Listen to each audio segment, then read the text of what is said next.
Hello, everyone. My name is Chad, and I'm very excited to welcome you to the 2021 Arkansas GIS Virtual Symposium.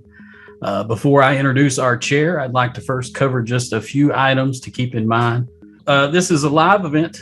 Please remain on mute unless speaking. We would ask that when you do have a question during a presentation, to please either enter that into the chat or save it to the end of the presentation where we will have a Q&A session.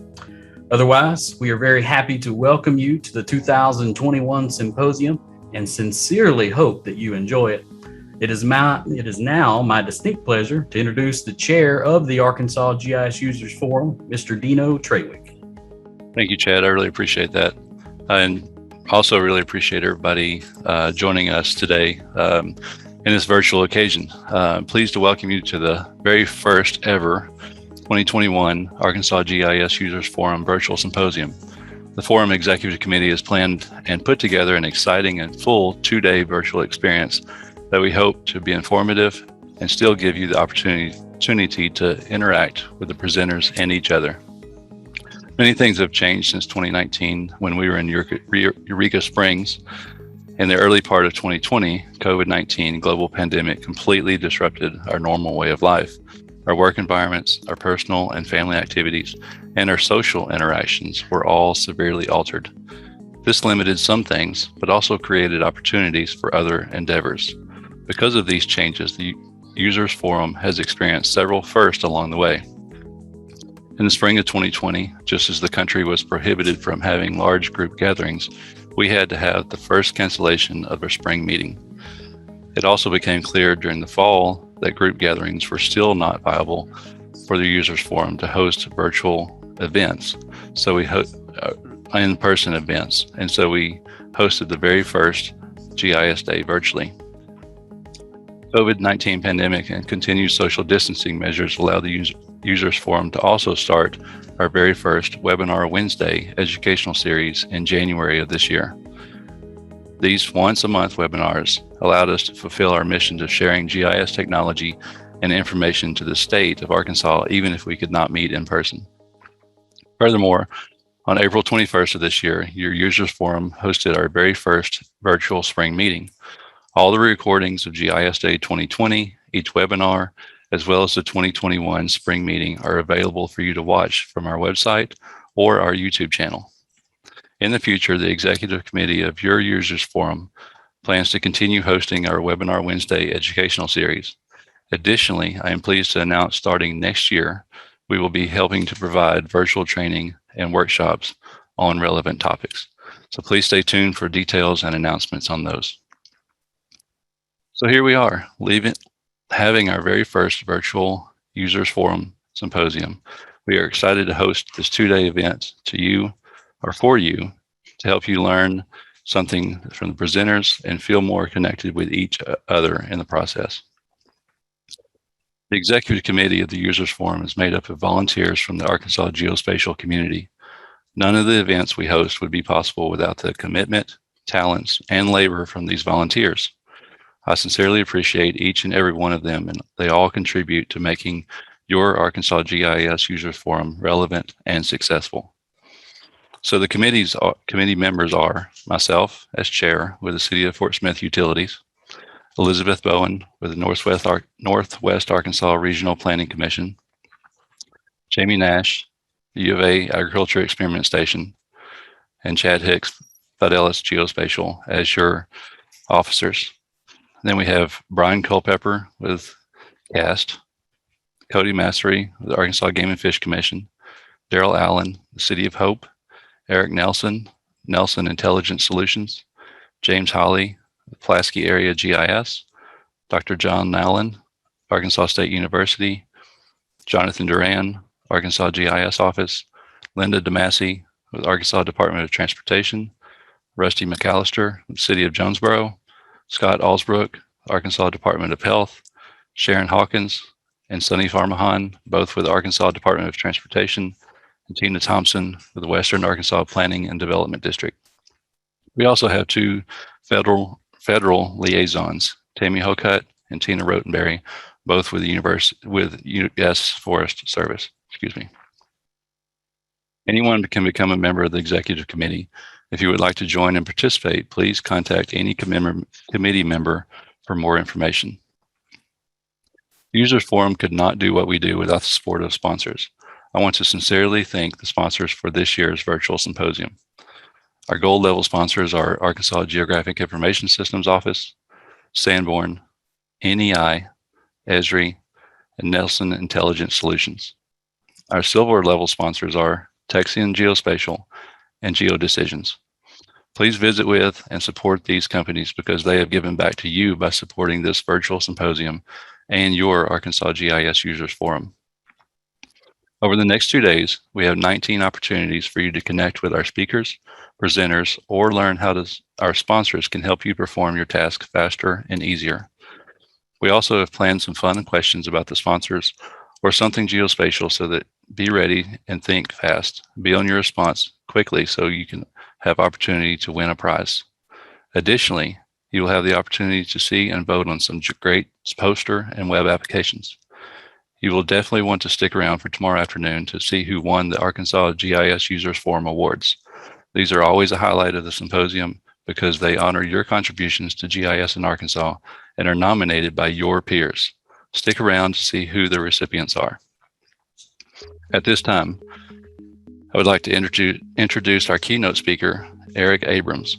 He brings 30 plus years of GIS experience through his work of Iowa DOT's Geographic Information Officer and his most recent adventure as a GIS subject matter expert at Geo Decisions.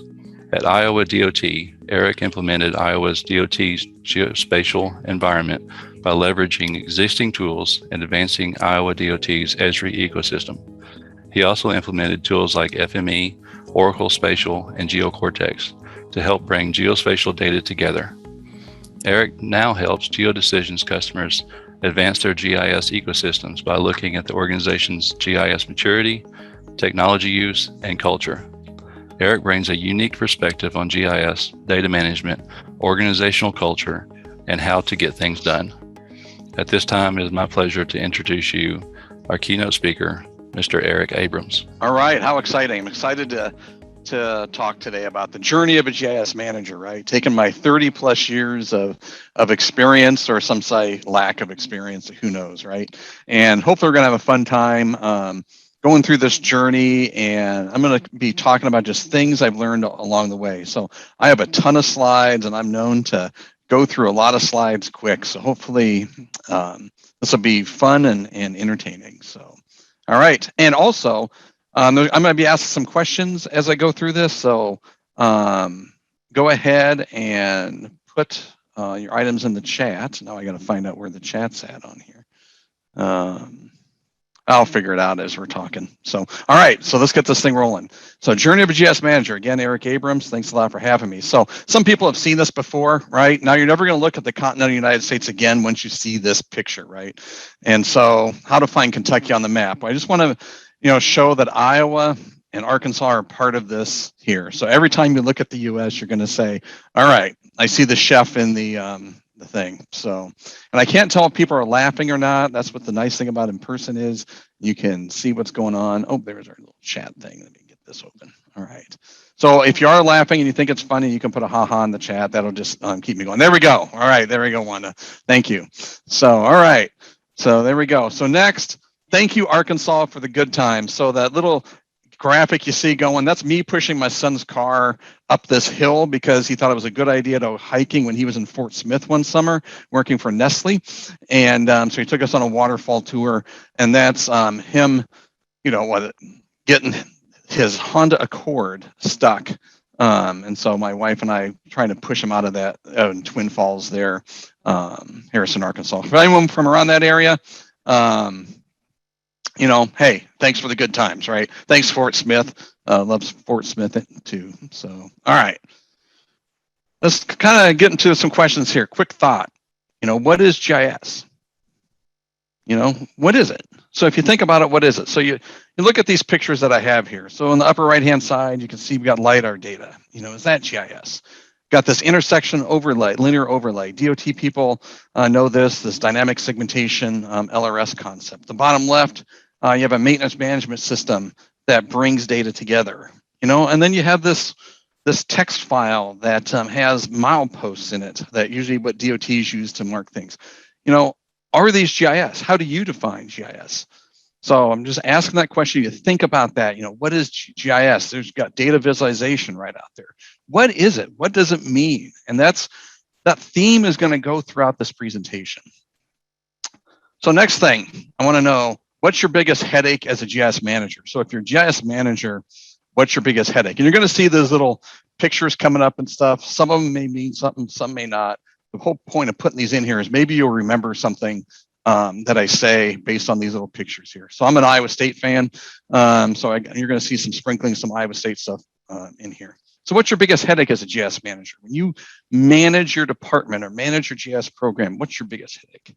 Next is, what's the biggest headache about your GIS manager? So if you're not a GIS manager, think about what your biggest headache is about your manager, right? And thanks Arkansas for winning, sticking it to Texas last weekend. I really appreciate that. I did watch the game. So, and I did care that you did win. So, and last, what's your biggest headache about GIS in your organization, right? And those old people like me, these centennials, they're called, know what the pocket fisherman is, right? And my biggest headache with the pocket fisherman is, if you look closely, it says the wrist strap is optional. So if you buy that thing, you don't get the wrist strap, you're going to drop this thing in the water. So, all right. Oh, we got some solving problems. We got getting everyone involved. So good. We got some chat going. Oh, we got some Go Hogs in there. Very good. All right. So we got those questions about. Let's talk about me a little bit, where I came from. 30 years at Iowa DOT. The last 15 years, I acted as the Iowa's GIO.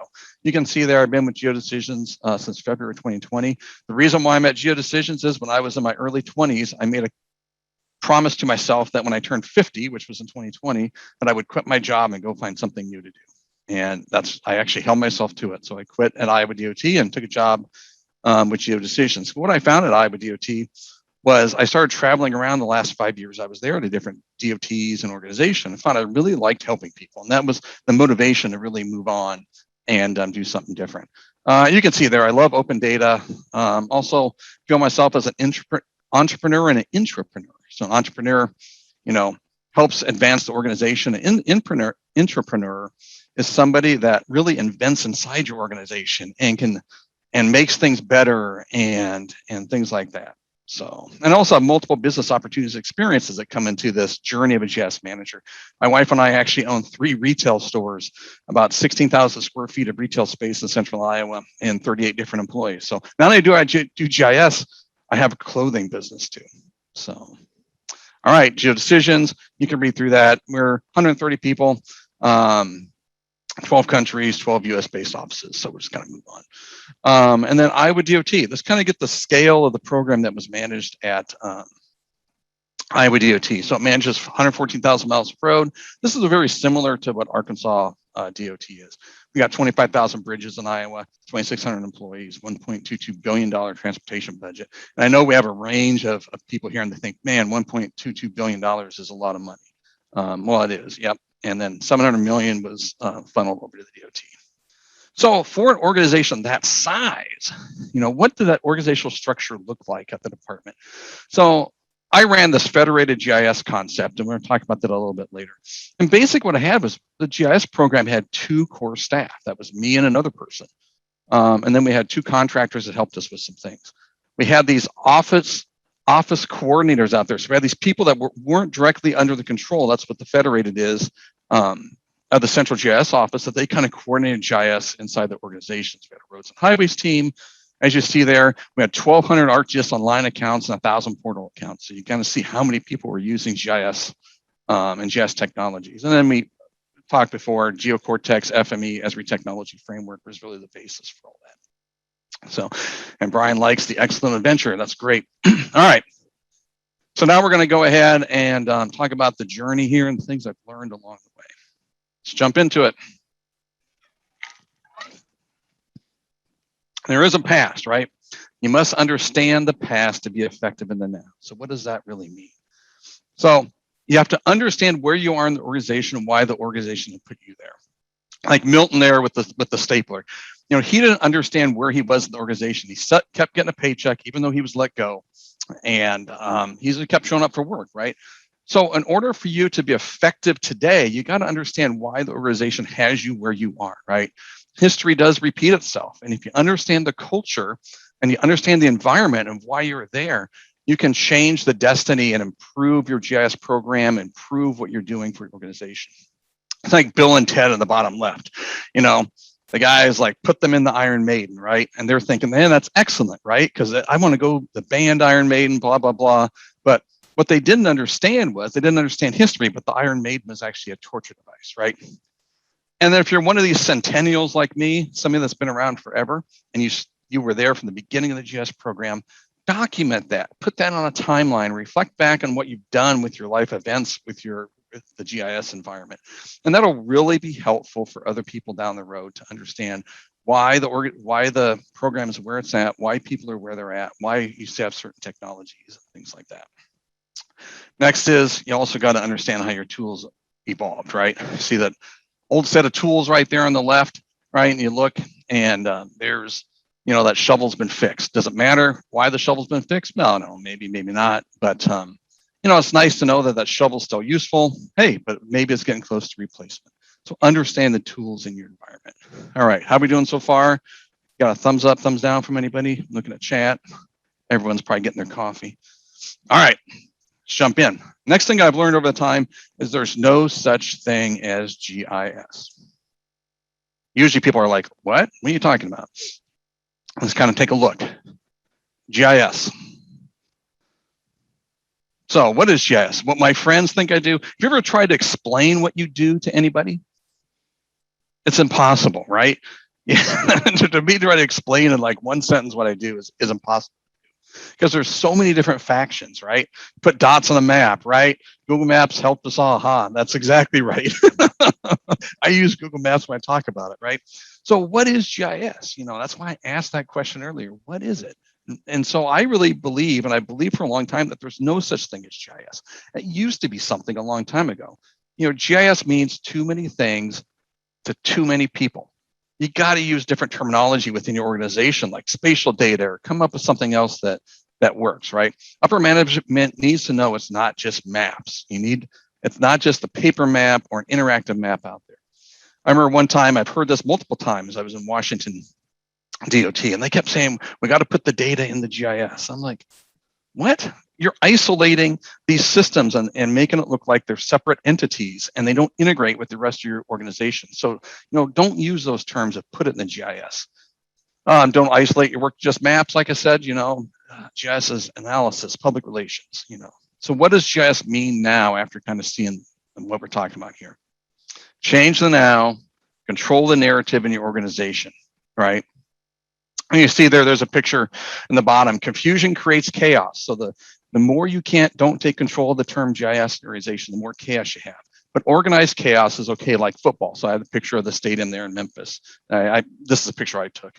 And football is organized chaos, right? You have a plan, you come out. When you hike that ball, all of a sudden chaos happens, right? So it's organized, you hike the ball, chaos, the play's over, goes back to organization. So be the quarterback, be the play caller in your organization and control the narrative of GIS. Things to help move GIS forward: reject GIS as a standalone technology. It complements your business systems and data systems. If you see it that way, it becomes an integrator, right? It exposes weaknesses in system maturity. It exposes data for spatial analysis. You know, it makes it part of the global solution. And you can kind of read what's going on there. So on the bottom, I have Ben Kenobi and Darth Vader, you know, in battle, right? And this is a true quote here. And I had the boss say to me once, Eric, we were having this argument within DOT about where GIS needs to sit inside the organizations, right? And the CIO was like, Eric, the systems will have geometry, you will manage. And I said to him, well, you might as well give me everything, right? Because everything the DOT does has to do with location. So that was something that happened along the way. Next, you're probably wondering why I'm putting this in here because I'm a contractor now. Use contractors. And there's the Arizona State, the curtain of distraction they use. You can look that up as we're talking here. So use contractors. So back in my younger days, I used to always guard my turf in the state, right? Hey, if we're going to make it, we're going to make it in-house. We're going to do all those things. But then I realized as I got older and we couldn't advance things, that we don't have so much time and skill within the organization. And let's let our people do the fun stuff, right? Let's do the fun stuff, the stuff that really makes a difference. Let's hire contractors to do, I'm going to call it the quote, not important work, or just stuff that doesn't advance your cause, right? Contractors can complement your knowledge and assist in your mission. So always, if you do have opportunities to use contractors and bring them on for certain things, I would highly recommend do that. Tie things together. Let me go back to that screen. We're going to talk about tying things together. How we doing? I'm always talking fast. Do I need to slow down? Looking for. I'm not seeing anyone say anything. So, all right. So pace is good. All right. I want to make sure pace is good because I generally will talk fast and go from there. All right. Getting good positive things. I like that. My coffee intake. All right. Very good. Is that decaf coffee? All right. So tie things together. So spatial data is a natural integrator, right? It brings things together. That's why you don't put things in the GIS. So, you know, you gotta make it as the integrator. It allows for visualization if you talk, you know, spatial infrastructure. If in a bigger organization, I'm a big believer that your GIS management should not own data. They should be a guiding light in your organization, in a large organization, and should not own data. And GIS is not a dictating technology. That's why you don't put it in the GIS, right? It's a complementing technology to your business systems. I always say, hey, a spatial object in a database is no different than a text, a number, or those types of things. So there's no such thing as a GIS. All right, next we're gonna do a talk to your peers. So I took this picture, I was in the Senate, I think it was the Hart office building in DC, and I was in Senator Grassley's office, and Sonia Sotomayor was in the office, and I kept coming out to pimp these people here that they thought she was coming out and going to interview, and I just kept coming out. They just kind of getting mad at me at doing that. So, and the thing means nothing. It just means, hey, we got to talk to people, right? So let's talk about this. So older people remember the old SOC and SOM things in the ArcGIS environment, right? So at Iowa DOT, we had some trouble. We got the SOC and SOM set up, stupid thing, and just servers would drop off, you know, it just wouldn't work. And so it's like, how do we get this fixed, right? Oh, here, oh my, yeah. So somebody said, hey, call Shelby Johnson in Arkansas, right? So here we got another Arkansas thing that's influenced me over time, right? Got him on the call. He's like, don't use that stupid SOC and SOM thing, right? You know, go ahead and set up 2 separate boxes, write something to sync the data between them, use a load balancer and done. So at Iowa DOT, we actually called this our Arkansas model. And so that's what you're seeing there on the right. We ran with that for many years, right? It worked. It was simple. The load balancer did its job. And talking to your peers is what really, you know, allowed us to be successful in that environment. So next, let's talk about being high. Well, I know what you guys are thinking, but let's keep moving, right? So where are you inside your organization? Where do you sit? Where does GIS sit, right? Is it buried deep in the basement like Milton and the red stapler? Or is it, you know, up higher in the organization?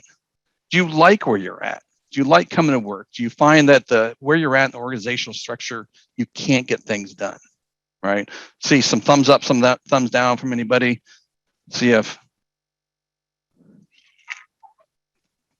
I saw the basement. At Iowa DOT for almost the 15 years, I sat in the basement. I had no windows ever. So, yeah, and there we go. Somebody said call Shelby. That's what we do in Iowa, right? So where you're in the organization. So next, kind of look at Iowa DOT's structure. So when I first started as a GIO, I was buried under an IT manager, right? We had the big borrow and steal. So if you needed a desktop license, I had to find another office to try to sponsor me so I can find the $4,000 or whatever to buy a license. I'm sure that none of you have ever had this type of struggle or problem. It's probably just me, right? So that was a big problem. We just couldn't advance the program. So we just couldn't advance it because of where I was at, not getting a budget. Then we did a reorganization where we all of a sudden had a director that realized the importance of GIS, that it was strategic for the department to communicate with the public, to communicate inside, to do analytics, big data, all that stuff. And so I got moved to report to one of the directors. And the beauty of that is by being there, all of a sudden you get some authority, you get a chance at getting some budget. And if you have issues or decisions that need to be made across the organization, right? You have somebody to help you move that big rock. And that's really important. So that's what we're talking about being high. If you're a GIS manager in an organization or you have a GIS program, and there needs to be some authority there, you need to get that elevated within the organization. And that's where the beauty of, if we were live or something, these are the things we talk about after the keynote, and we can have these one-on-ones at lunch and stuff. And so just think about this, about where you're at in the organization. Next is organizational truth. So, and you can look up this picture. This is the pop culture stuff. This is the new Magic 8 Ball, where when you shake it and ask it a question, it actually gives you a meme of what the answer is. Anyway, so organizational truth. What is the truth you have that you can hang your hat on? What's your North Star that you're doing in your organization? In order to get that, you kind of listen to the environment around you. You create or influence an organizational structure for success, being high, those types of things, right? Find one thing that influences your change, a thing you're going to change. Once you find that, hang on to it and move it along. It's going to be different for everybody. So I'll talk a little bit about the organizational truth I had.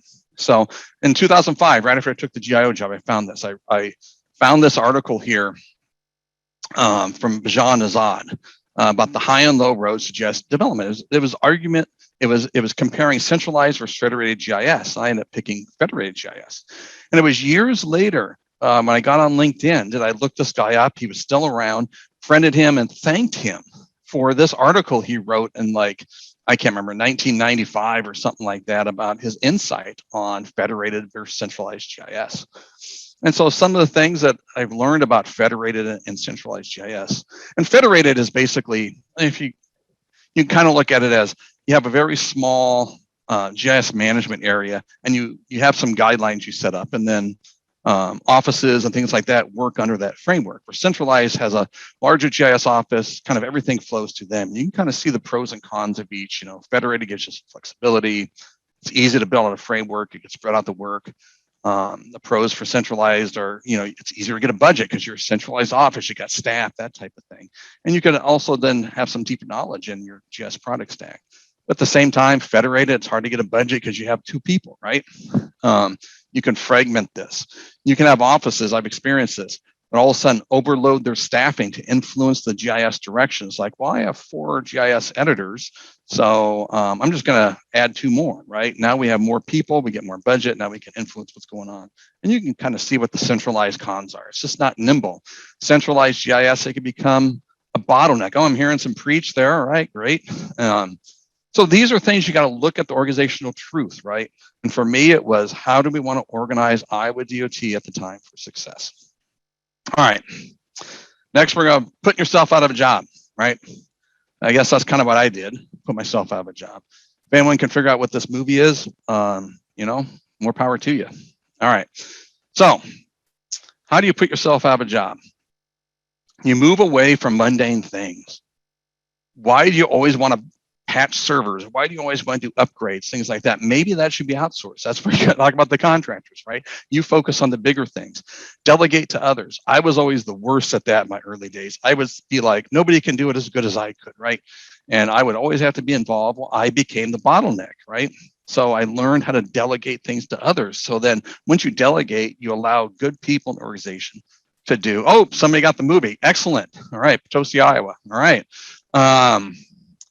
So make GIS institutional like email. Us, centennials, use that word, it's kind of funny, but us centennials, remember the days where you get things like email or Word. I remember we got Word at Iowa DOT back in the day. The only people that could have Word were administrative assistants, because nobody else is skilled enough to type a document, right? What a pain in the butt. Is your GIS program like that? You only give GIS to certain people because they have certain skills, right? But eventually everyone got Word. Everyone was able to do it. The administrative assistants can go on and do something different in their environment. So find the next biggest thing and act like a startup. That's how you put yourself out of a job. It's not necessarily leaving your job, but it's leaving the mundane things you're doing to make a bigger difference. All right. I think by time I'm going to be coming, I got a few slides. Standardize, don't fragment. What that really means is standardize your environment, right? If you have an ecosystem in place with Esri, things like that, use it, exploit that out. Use REST services to bring data together, right? Develop deep experts, like it says there on the deep experts, a team with broad but not deep knowledge is just like dust in the wind. Too many times do we know this much about a piece of software when we really need to know this much. And sometimes that's where contracting can fill the gaps, or that's where you may say, this is important enough to us. We need to staff a position that has deep knowledge in that technology. So, and there's this GIS data fabric concept that I've put together at Geo Decisions that, helps, figure out what your framework looks like, what your fabric looks like for your organization to help you be successful in these types of things. All right. How we doing? All right. Yeah, okay. They were, because I love the movie. Anyway, 90% are non-technical. What you're going to find is 90% of the staff in your organization or people you support are non-technical and want non-technical solutions, right? I used to build all this garbage that was complex and people wouldn't use it, and I never understood why, right? Once you understood that most people aren't technical, they just want to use something, right? You wouldn't use your phone or Google Maps. It was really hard to use. Use a 2-click approach on maps when possible, right? The big thing there is avoid Layeria. Too many times do I still see Layeria. What Layeria is, you make this map that does one simple thing, but you put 50 layers in there and people can't find any data, right? So you want to avoid Layeria in your map. Build your solutions for the 90%, the 90 that are non-technical, and then train for the 90%. Have those GIS 101 presentations ready, videos, things like that. Oh yeah, and we're going to get to that. Do podcasts, things like that. So I'm talking to the chat. Deep knowledge, yeah, requires staff retention. Layeria, yeah, that's no good. So avoid Layeria. And if you find you have things that have Layeria, I fix them, right? All right. I don't know how many people in IT we have here and how many people are GIS, but IT just does not understand GIS, right? And GIS does not understand IT. I've been fortunate in my career to be in both, right? You saw on the org chart, I've been in both, all right? So what can I say about this whole thing? Nothing, because none of these pictures make any sense. Just like IT doesn't understand GIS, GIS doesn't understand IT. And they just don't, for some reason in organizations, they just have this friction, right? And so there's like me on the field at Kansas State on the left. I'm eating an apple on some snow in New Zealand, listening to Old Bay. I have no idea. And those little band pictures are pictures I took, right? So those are my own pictures, Brothers Osborne, stuff like that. So if you know of any of what the other bands are, feel free to put them in there. That's why I put this stuff in to keep you engaged, right? All right. So why? So IT does not understand GIS. IT needs to be a partner with the GIS people. Right. So if you're in IT and you have these conflicts, do that, right? GIS people, IT needs to be your partner. Each of you don't need to control the world. So if you are in one of these areas, don't control the world, right? If you have a good relationship with IT and IT has a good relationship with GIS, excellent, right? That's what you want. So let's have a little fun. These are things you can use to rub some of your people at work. Terms used next meeting. Some people have heard the term shadow IT. Well, I would DOT, IT kept calling GIS shadow IT, right? So whenever they call us shadow IT, I'd be like, no, you're shadow GIS, because they want to really be GIS people in IT, right? So I don't know if that's important for anyone, if you're going to use this when you get back to work, but this is a good one to use, right? All right, hire for success. When openings come up in your organization, look at their job function, right? Do they still need to be doing what they're doing? Do you need to hire differently? That type of thing. Hire people that make a difference, and then figure out how to keep those people around, right? Retention. How do you keep them around? Sometimes you keep them around just because your work environment is fun to be at. Things like that. So hire people, make a difference, and have interns. If you have interns that are really good, try to do your best to keep them around. The picture on the bottom with SAG Award in 2018, me and David. I hired David as an intern 6 years ago, and then he came to work for me at Iowa DOT when he graduated full time, kept him around. I went to Geo Decisions. Well, guess where he's working now? He came over and brought him over to Geo Decisions, because you want to keep good people around, right? And the bottom left is just a team from Florida, or there's some FME people in there, but our Iowa DOT team. So keep technology up to date. What can I say about that? Those people that sitting there on version 9 of ArcGIS server, and get off of that stuff, right? Bring your stuff. Yeah, rock on FME, excellent. Keep your stuff up to date. So the upper right, you see, that's how Google Street View happens, right? On the left-hand side, you'll see this This is Iowa DOT's video log from the late 50s or early 60s. Look at that guy up on top of the ladder, right? That's how they do video log. You had a camera sitting right here. You had a guy, there's actually a guy standing on that. And that's how they drove down the road to do video log, right? So is that how you want to be doing business? Or you rather just do a bunch of miles at one time? So have a graphic designer. All GIS people think that everything they make looks great, right? So how do you draw an owl? Draw 2 circles, boom, you have an owl, right? What do you really have, right? An owl looks like that. That's the owl I drew from 2 circles, right? So if you have access to a graphic designer, access that graphic designer for your hub sites, things like that, make things look professional, those types of things. Open data. When you have open services, open data is easy. If you have Esri open data tools, they're so easy to use. Get those things out there, leverage your service environment. And at Iowa DOT, one of the first things we did was create a policy. I don't call it the word policy, but a guideline that said all data is publicly produced unless it's deemed confidential. That got rid of that argument that you'd have back and forth with people on whether it should be put out as a service or not. We just put it all out as a service, right? So, some examples of open data: Arkansas, Nebraska, right? Here's an example of when I was at Iowa DOT. We put out all of our snowplow information in near real time so the public and media can see what we're spending. Oh yeah, in real time, right? That's crazy stuff. And then you can produce, stuff like this. But not just that, when you have open data, strange things happen, right? Look at this. TV stations starting to use our data to inform the public of what's going on during winter storms. Open data, right?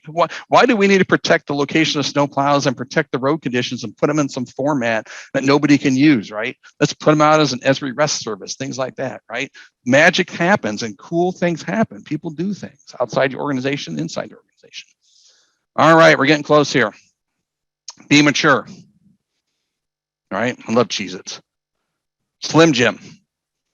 If you haven't done a maturity assessment, you want something easy to use, I'm a big fan of slimjim.info. So go to slimjim.info, download their maturity model. It's like 50 questions. It's pretty easy to use. Paul Giroux, who created this was a lifesaver for me at Iowa DOT. Every year I do a maturity assessment, see where our strengths and weaknesses are. When you talk about talking with your peers, right? Here's a Canadian 5, right? He's from Canada. And at one of the Esri user conferences, we traded money, as a pact to advance maturity modeling for GIS in the world. And so this is part of that pact, right? Here we are. So download that, email slimjim.info and tell them hi from Eric, right? He'll think that's pretty funny. So take the maturity assessment. And then Geo Decisions has a thing called GIS Data Fabric, and we've taken the SlimJim family and created a thing called Slim Fabric Assessment, which takes it on a little bit further. And so if you have a larger organization, the Slim Fabric model may be something that you want to look into. It's just get a hold of me. I can walk you through that. So, all right, we're almost done, right?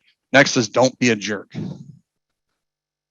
Yeah, that's me sitting there. My wife is like, I don't know what she's mad at me about, but anyway, don't be a jerk. So, sometimes you can be a jerk at work, right? I mean, you guys probably aren't, but there's times I have been. And so we got this recipe card on the upper right-hand side. So I'm going to tell you how jerkish I have been at times. So we had an IT group that just didn't want to implement Oracle Spatial and bolt-on geometry to their system. And so they kept resisting. And one day they said, well, if you give us a recipe card of how to work with Oracle Spatial, we'll think about it. So I literally downloaded a recipe card and I filled it out and I emailed it to them.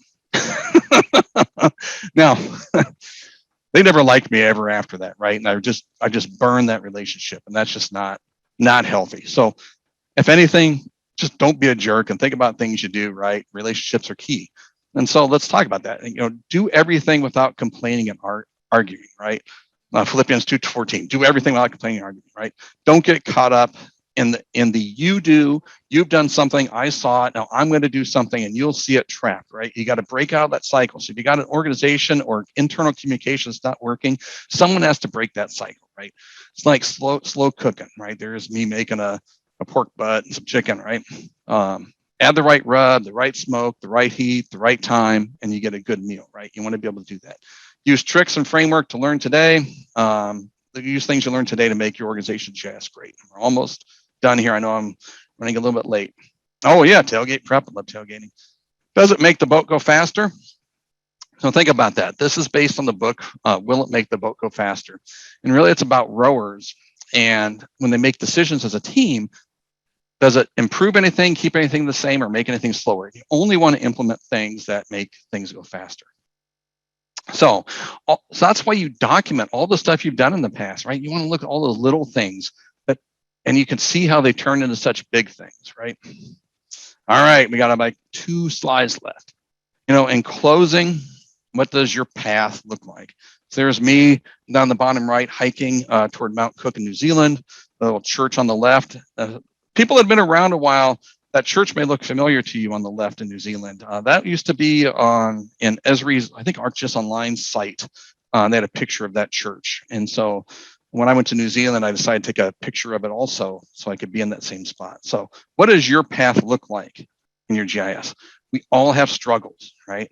What are your struggles? Only you know your struggles. That's why you talk to people to understand that stuff. What's your North Star? So when you leave today, think about what that North Star is. Listen to your environment. Bring in items that move you closer to that North Star. Take advice that's out there. Talk with your peers. Again, we all have the same struggles, successes, and feelings, right? Doesn't make the boat go faster. Think about that when you do things. To make it slower, if it makes it the same, why do it, right? Make it go faster. You have many challenges ahead of you, but just as many opportunities that are out there.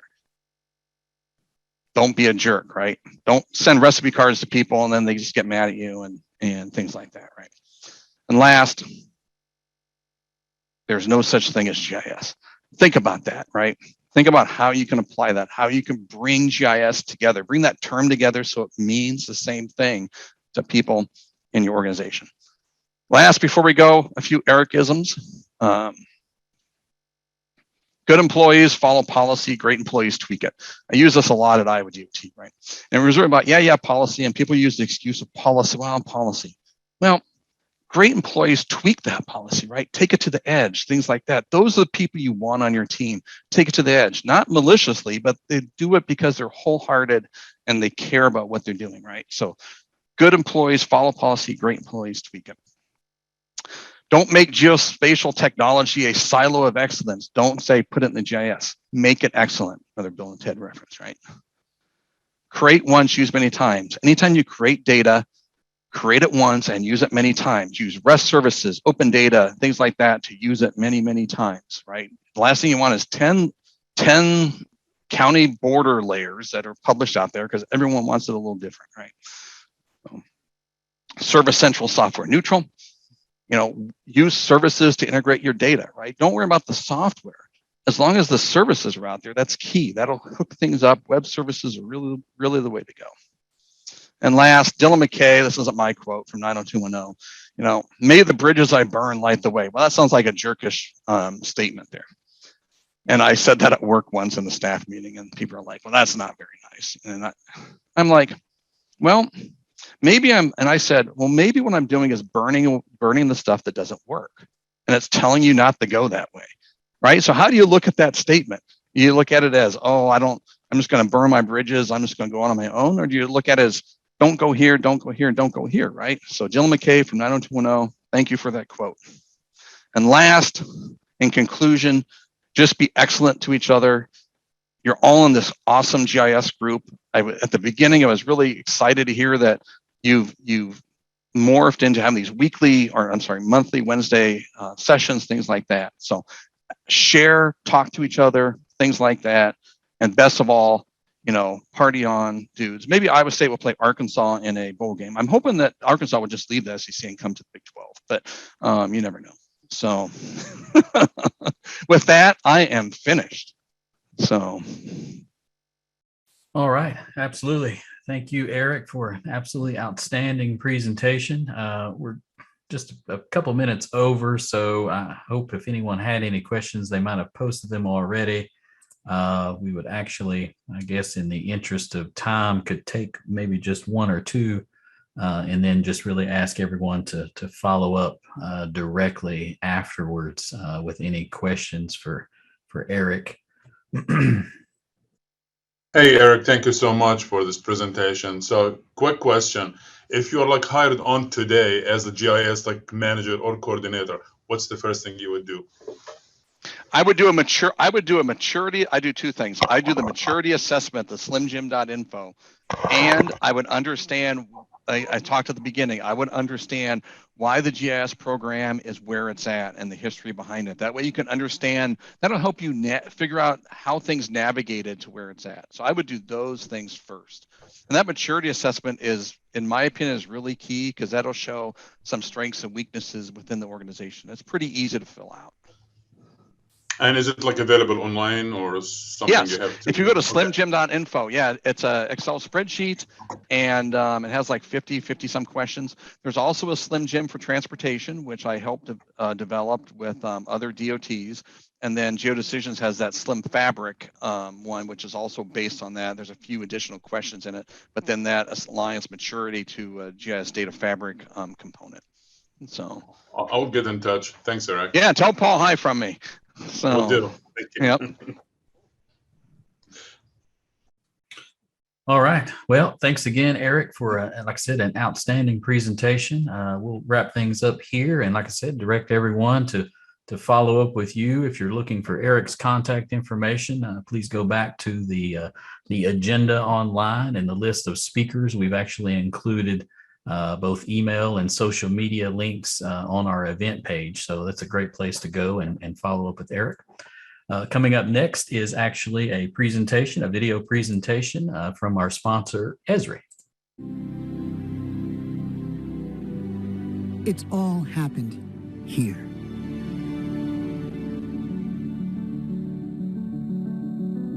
Everything we've ever known, done, loved,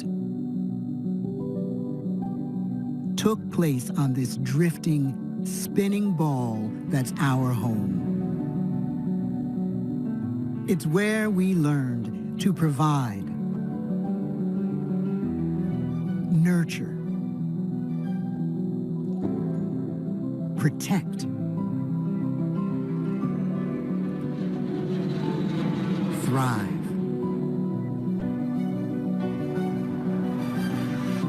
And yet,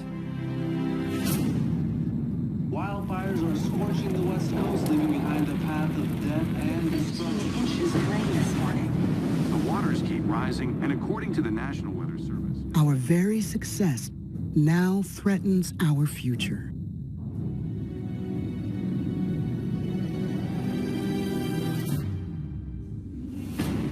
Today, our greatest challenge is to learn how to grow while sustaining what sustains us.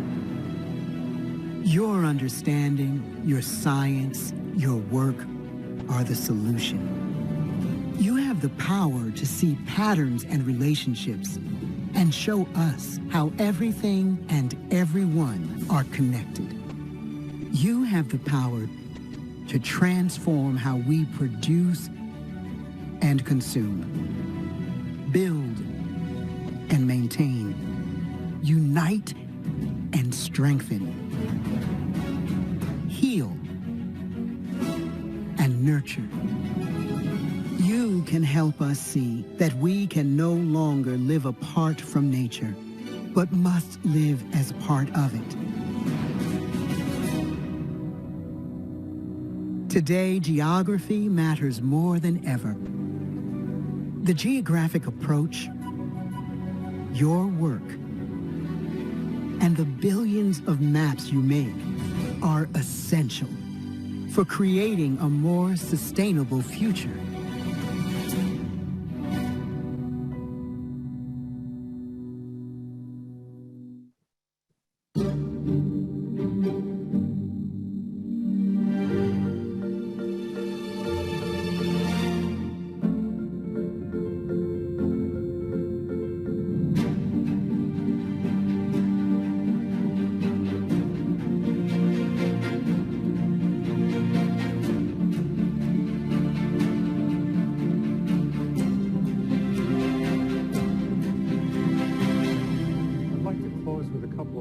About the fact that we do more than software. We're all about helping you in develop your own skills. And we do that in a variety of ways. Of course, in real time, providing technical support with hundreds of people around the world that answer your questions and help you do your work better.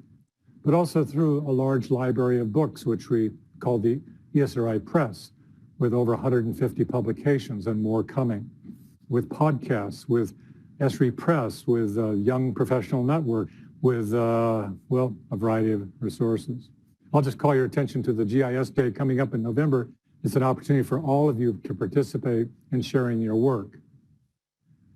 We also work on a progressive learning program. This is about building comprehensive skills for you. And we have hundreds of free courses that are available, large MOOCs, a new generation of learning methods called Learn ArcGIS. These are largely free. But we also have structured classes for web instruction, instructor-led courses, and an entire learning plan that I know thousands of you have registered into and stay current with our tools. Esri is all about serving you, and I say that very sincerely. We're advancing GIS and also the science that underpins GIS. We're very committed to strong engineering tools and embrace closely the whole science focus of our engineering efforts. We have an amazing team in this regard. Esri, I'd like to report back to you, is strong and healthy, and it continues to grow. One of our big missions is about promoting geography, if you haven't figured it out, geographic thinking, the geographic approach, and doing so at a global scale. And we like to do this collaboratively with you because I know it supports your work and it also supports the greater mission of creating a more sustainable world. Esri includes a small team of people who help respond to disasters. This means supporting our users in times of need. And we did a lot of this, of course, in COVID, but in hurricanes and fires, we collaborate with a number of other organizations, including our business partners and volunteer groups like GIS Core and Map Action, to bring resources together effectively to respond to efforts that are affecting our planet and affecting you. Esri also enjoys a very rich partner ecosystem with nearly 3,000 partners, some very large and also many of them smaller organizations that provide consulting services or build on our ecosystem. I'm very proud of them. Normally we'd all get together in a large auditorium section and you could visit with them. We'll be doing some of that live virtually this year. I invite all of you to get connected with these people. They're very powerful and very interesting. Esri also enjoys a series of special relationships. These are largely with NGOs or volunteer organizations. They partner with us and collaborate with us on shared missions and shared visions. Organizations like the National Geographic Society, Jane Goodall's group, the National Audubon Society, E.O. Wilson and their biodiversity work, the Nature Conservancy, and actually thousands others like them. We support them in missions like conservation, which is all about understanding and protecting nature. We provide our software without cost to these organizations. I think they're in the neighborhood of 12,000 groups that are supported by us directly or indirectly. We're also very interested in building the next generation of people, not only GIS professionals, through our programs with higher education, supporting almost 11,000 colleges and universities around the world. We also are looking even further out, building a geographically literate next generation of children. Over 350,000 children have been exposed, played with our tools through ArcGIS Online all around the world. We're partnered closely with the National Geographic Society in carrying this out, helping students everywhere acquire geospatial literacy and develop these kinds of skills that you as a community possess. I invite all of you to become a geo mentor, adopt a teacher, adopt a school, get involved in this. It's very rich and very rewarding, I promise you. I'd like to close with a couple of final comments. I've shared my sense that our world is a single changing ecosystem. it's increasingly threatened by us, our human activities. We are clearly living beyond our means. To create a more sustainable world, we're going to have to take responsibility for its future, applying our best science, our best technology, and our best creativity. Your work is already demonstrating the power of what GIS and the geographic approach have to offer. You are creating integrated systems that work and support sustainable human activities everywhere around the globe. These are tremendous footprints, actually. Geospatial infrastructure is making our GIS more accessible and scalable.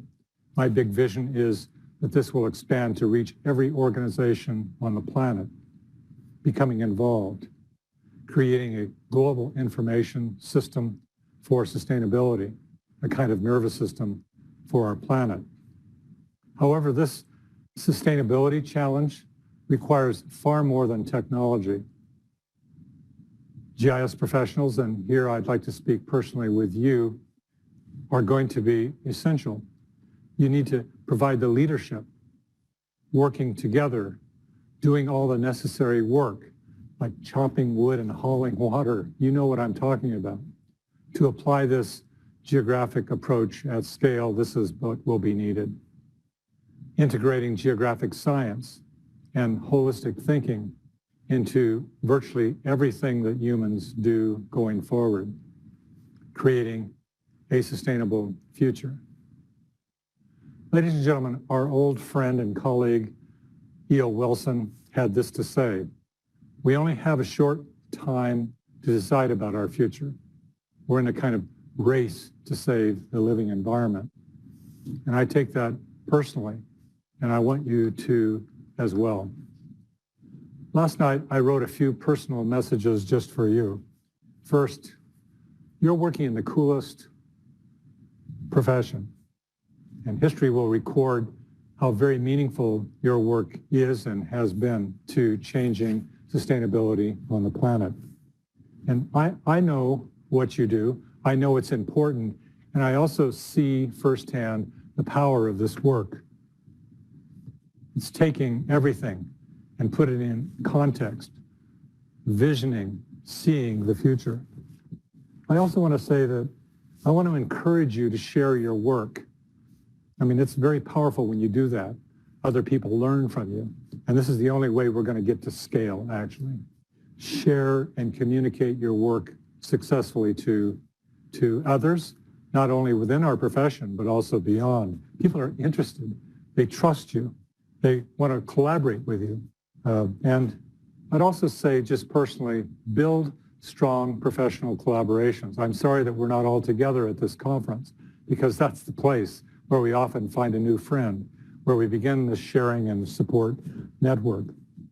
And I want you, above all, to remember that your work does matter enormously.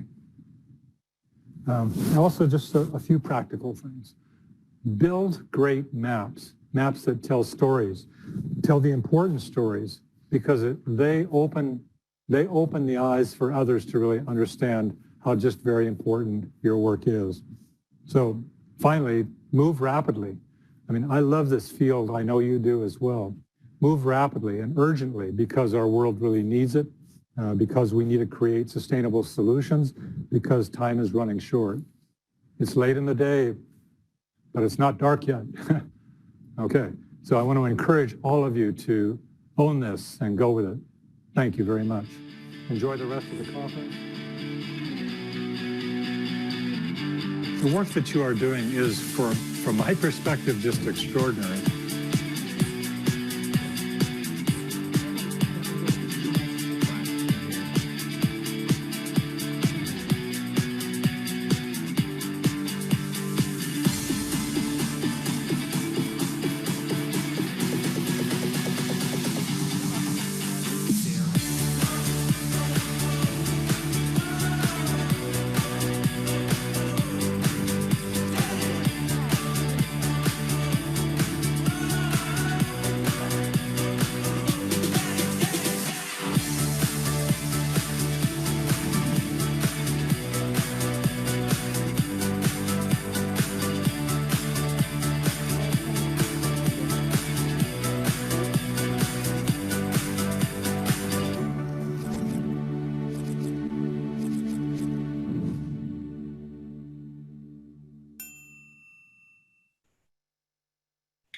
All right. Thanks, everyone. So we're back from the break and about to kick off our next presentation. Will actually be from Chase Fisher, the solutions engineer with Esri, to present ArcGIS field maps.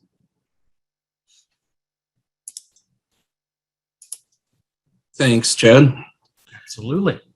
Everybody see the screen? Yep, you're good to go. All right. Let me get this up here. Okay.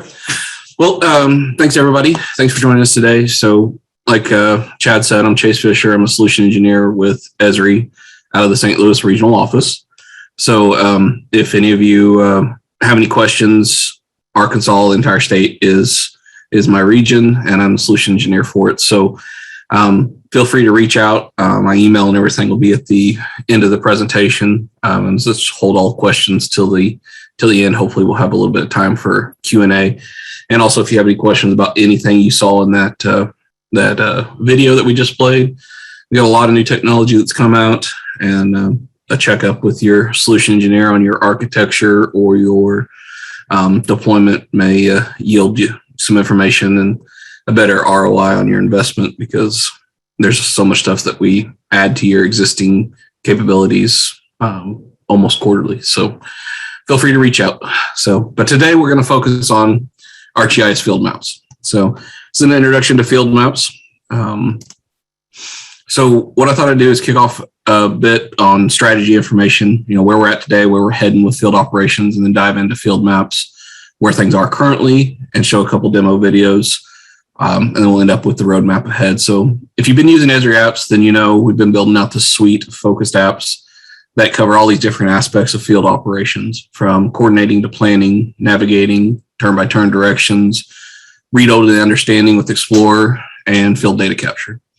Back in 2014, I believe, we started building Collector, and it quickly became the foundation of our field apps, our field operations initiatives. And more customers began adopting field operations in their organizations, adopting WebGIS as a whole, and starting to add more capabilities like Survey 123, Quick Capture, Workforce, Tracker, and Navigator. We followed a path that was set by Apple and Google in building these focused applications for each activity or capability. And all the apps you see here were built from the core ArcGIS SDK, and have become pretty much a foundation for field app story today. However, like all things with Esri, through communication with our customers, we found that the multi-app strategy, even while it's being recommended, had some workflows that our customers saw as cumbersome. So the organization found that deploying multiple apps to complete a workflow was not ideal. Having to link those apps together, whether it be Workforce to assign a task and then on to Collector to collect the data, it would require, and sometimes downloading data into each app, signing into each app, linking them together somehow. So these workflows and instances for copying data, like I said, were sometimes cumbersome. So we shifted our design and focused on building ArcGIS field maps. So where ArcGIS field maps would be a one application where you could complete all these different activities, we decided we started down this path, and we'd include just a number of the capabilities. And we'll talk about these a little bit more in detail throughout the presentation. But I also want to highlight that even though we're building this one app solution to accomplish these tasks, Esri will continue to build very focused apps as well. So in the bottom right-hand corner, you'll see things like Survey 123, very focused on form-centric data collection. It isn't going anywhere. Similarly, Quick Capture, the rapid on-the-go data collection platform with a big button, simple experience. And there are some other apps you may not have heard before, ArcGIS Mission Responder, Indoors, or Earth.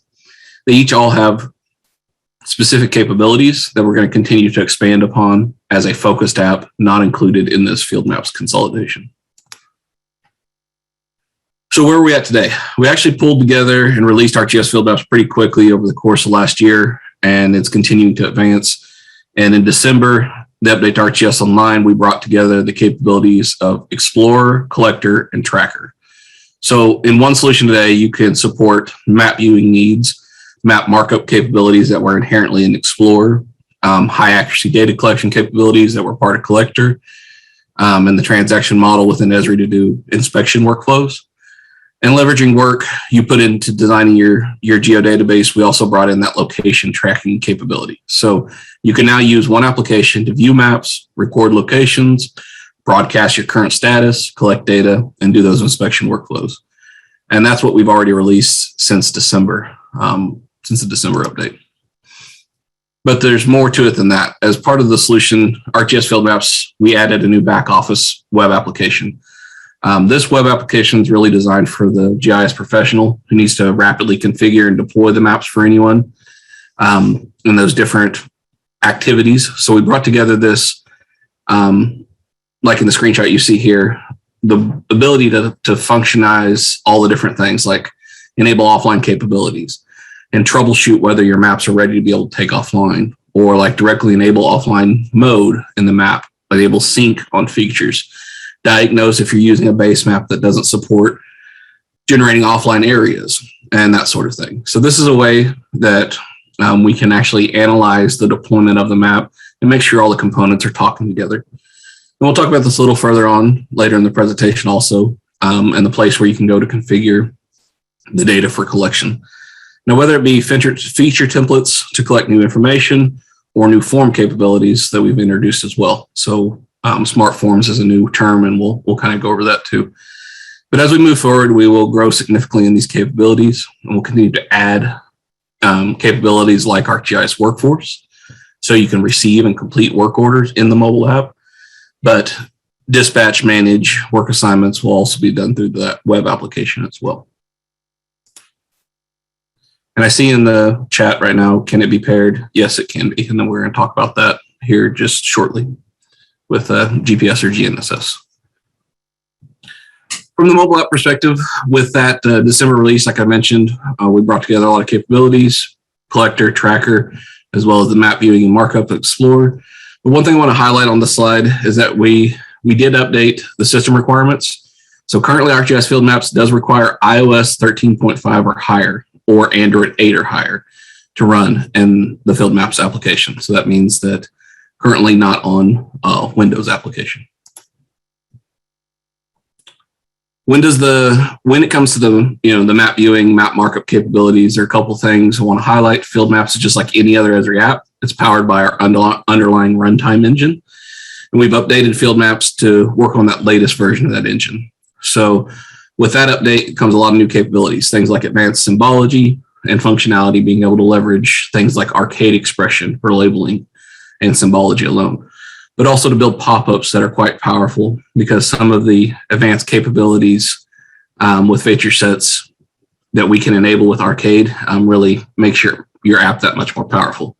So if you're new to the arcade expression language and you're a GIS professional, I highly recommend it spend some time understanding it and learning it, because it's a very powerful language you can use to leverage when you're making maps and using them in the field. It supports the concept of group layers. So if you have a lot of content inside your map, you can quickly turn on or off layers in the map. And using concept of group layers, it allows you to have a lot of map tools that are part of Explorer and Collector included. If you haven't looked at them, one of them, my favorite one, is the compass tool.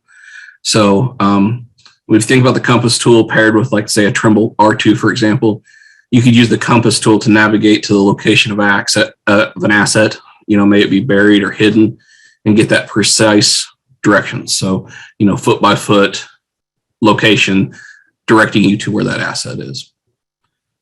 The markup capabilities, if you're coming from Collector, this all may be new to you, because markup tools were mainly in Explorer. So you can now draw graphics on top of your map, and this may be a marker or a note. You can freehand sketch those lines, and it'll actually recognize the shapes like rectangles or circles.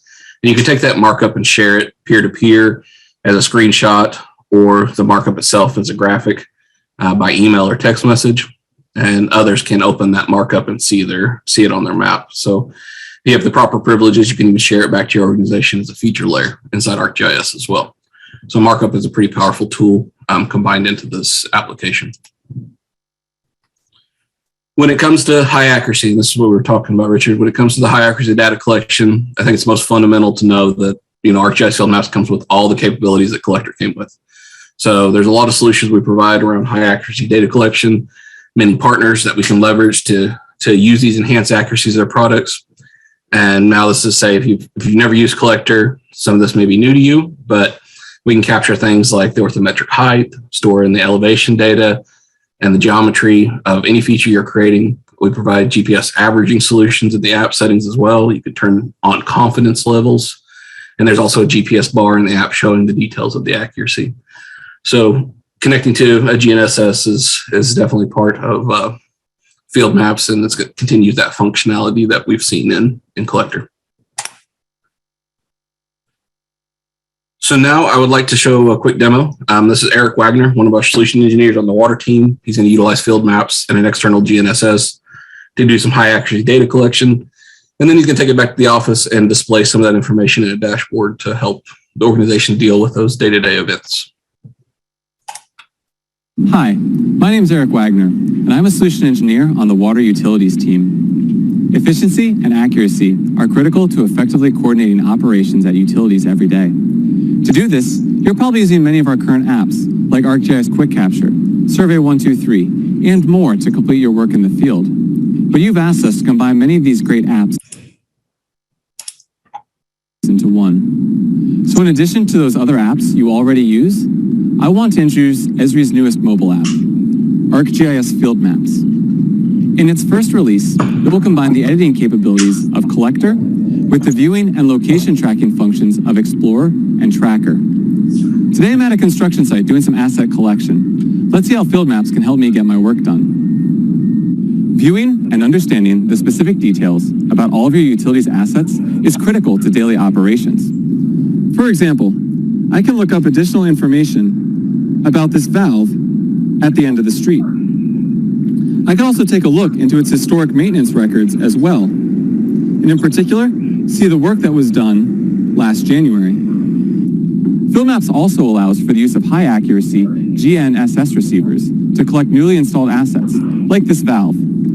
With 2 taps, the location is recorded. Now information about the valve needs to be entered. Field Maps allows collected asset information to be placed into logical groups to simplify data entry. When combined with default values and drop-down lists, data collection is faster and easier. I'll set this valve type to gate and submit this feature. Snapping also ensures the proper placement of new features that I need to collect as well. I'll add a main segment to connect this newly collected valve to the other valve at the end of the street. Now I need to record some information about it. One of the exciting new features about Field Maps is the addition of smart forms. This functionality only shows fields that need to be completed for this new feature based on my inputs. Right now, I can only see general details. But when I set the main type to distribution main, an entire section with additional fields is now visible and already filled in with default values. Time is saved when I only see the appropriate fields as I collect data. Existing assets can be updated as well, and smart forms can make this process more accurate too. The yellow valve at the end of the street needs to have its status updated from open to closed due to construction in the area. I can tap on this valve, select it, and begin editing it to change its present status from open to closed, and I'll see that a new notes field is now present to me. I can even fill this out using voice recognition software. Valve closed due to ongoing construction. And I'll submit these changes. The valve is now red for others to see that it's been closed, and the notes are there to explain to others why the status has been changed. I can also share information using markups. Notes can be added to the map for others to understand conditions on the job site. Due to active construction on the houses behind me, I can't GPS newly installed water laterals. So here, I'll add a markup to this location, and I'll add a note to it saying that construction is in progress and submitted. As you've seen, Field Maps allows data to be viewed and collected in the field, but it also lets users share their locations with managers throughout the day to improve coordination between field crews. I can turn on Tracker by tapping on the top of the screen and flipping the switch next to track my location. And if I want to see those tracks from throughout the day, I can turn this layer on in the map as well. ArcGIS Field Maps allowed me to more efficiently and accurately view, collect, and share data, all from one application. But what does it look like to coordinate an entire team of field workers? Let's go back into the office and take a look. No matter which apps you use out in the field, your crews and assets can be visualized in an ArcGIS dashboard. This increases coordination at organizations of any size through a common operating picture. Dashboards allow managers to make informed decisions with real-time data. Here, I can see information about my assets, field crews, and open work orders. Scrolling through my list, I can see we have a main break, which requires an immediate response. Since I know the locations of all of my field crews, I'm able to determine who's closest to this incident. And it's Jay, who's about a mile away, so I'll reach out to him first. And if additional support is needed, I see that I can reach out to Matt as well. As this situation unfolds, understanding all of my nearby assets, such as service connections or fire hydrants, begins to paint a valuable picture of what might be impacted when this leak is isolated. You don't get to choose when emergencies happen, but by having the right technology in the field and in the office allows you to respond with coordinated operations with time and efficiency. So that demo branched out a little bit from field maps to encompass one of my favorite apps, dashboards. So dashboards helps organizations gain valuable situational intel, and it's a great way to visualize tabular data. So if you or your organization wants to know more about dashboards, don't hesitate to reach out as well. Now we're going to talk about the transaction model. So when it comes to transaction models, I think it's really important to understand at a high level that we support the full platform with field maps. So that means you can use what we're called hosted feature services inside ArcGIS Online or ArcGIS in Enterprise just to store data directly in those layers. And when you do that, it's kind of like a last one ins kind of wins scenario. But if you're using ArcGIS Server based off feature services, you have more opportunities. Like you can use version transaction model that comes native. You can also, that's also included what's called traditional versioning, as well as branch versioning that was introduced with the support of our new utility network. So today we support the full gamut of versioning with one exception. If you're working in a connected state, meaning you're not downloading the data and your device on your device for offline use, we don't support editing against a branch. Branch would have to be checked out. So I know it's kind of a deep dive there, so apologize for that, but I just want to make sure everybody knows that these models for inspection workflows are important, and the details are important as well. But when it comes to relationships and data, we do support those typical relations, like the one-to-many workflow, relating one feature, like a hydrant to many inspection records, and also utilizing arcade language so we can set up dependencies saying, when I click on a feature, bring me the last inspection that failed, or just the last inspection in general. There's a lot of different capabilities we can build into field maps when it comes to that inspection workflow. I want to touch on location tracking. Location tracking may be a pretty new concept to a lot of you that maybe haven't focused fully on it.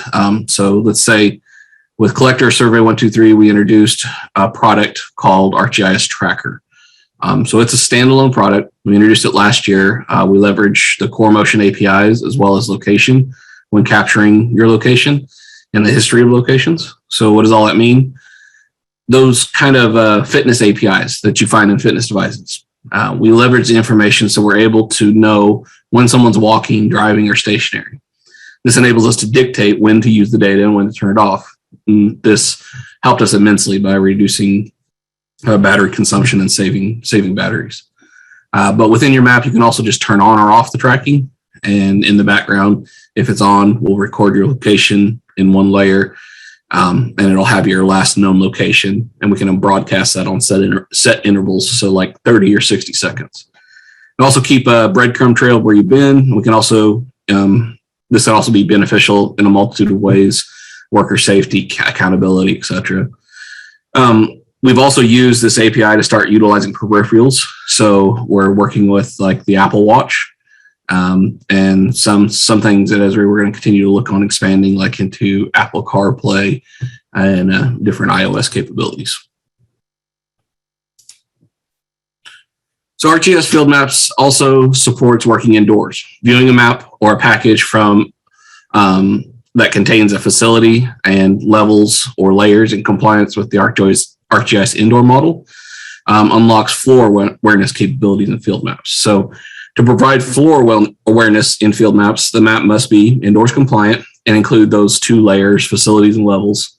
And when the feature from a facilities layer is in view, you'll see a floor picker icon if the layer, if it has layers like levels and included in that level ID field, the map will read those levels and allow you to search through them. Floor order is also determined by the vertical floor order field. So when viewing a map and featuring facility information, the floor picker tool will appear and allow you to be able to use your GPS tool to determine where you're at on a certain floor. If you tap on the floor picker, it'll expand and display the list of available floors to choose from. And choosing a floor will filter features within that facility based on the vertical order. So while it's expanded, there's a lot of conditional details that are able to be reflected, and collapsing the list of floors will also dismiss the panel. So if you're looking at ArcGIS indoors, don't hesitate to reach out.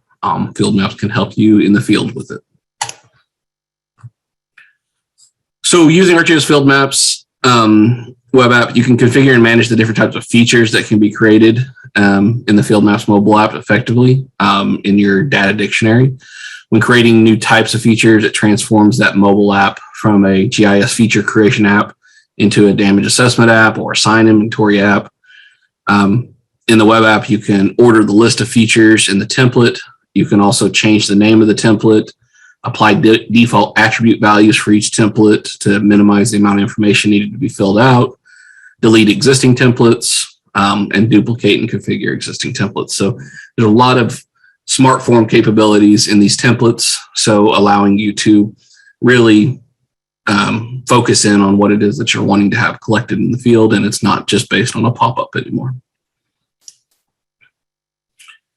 So this smart form capability that's coming to the ArcGIS platform, Field Maps is really the tip of the spear. We're driving the work with Field Maps, and we're going to expand it to the rest of the platform. So within the apps used today, the pop-up defines the editing behavior of the application. So whether that be in viewer or collector, however, we're adding these new feature form capabilities to web maps. It'll help override those capabilities of the pop-up to include logic and design to improve your collection and also your display in these workflows and even in the editing workflows. So you'll see smart forms continuing to be expanded across the platform. The fall release of the new form capabilities will include groups, some being able to pull things into groups, into forms, conditional visibility, utilizing arcade expression, and required field logic, adding the logic to define that it has to be filled in, similar to what you'd seen in Survey 123. We'll have a designer experience in the web app. And this is really just the first release. We have aggressive plans to build more functionality into smart forms in subsequent releases.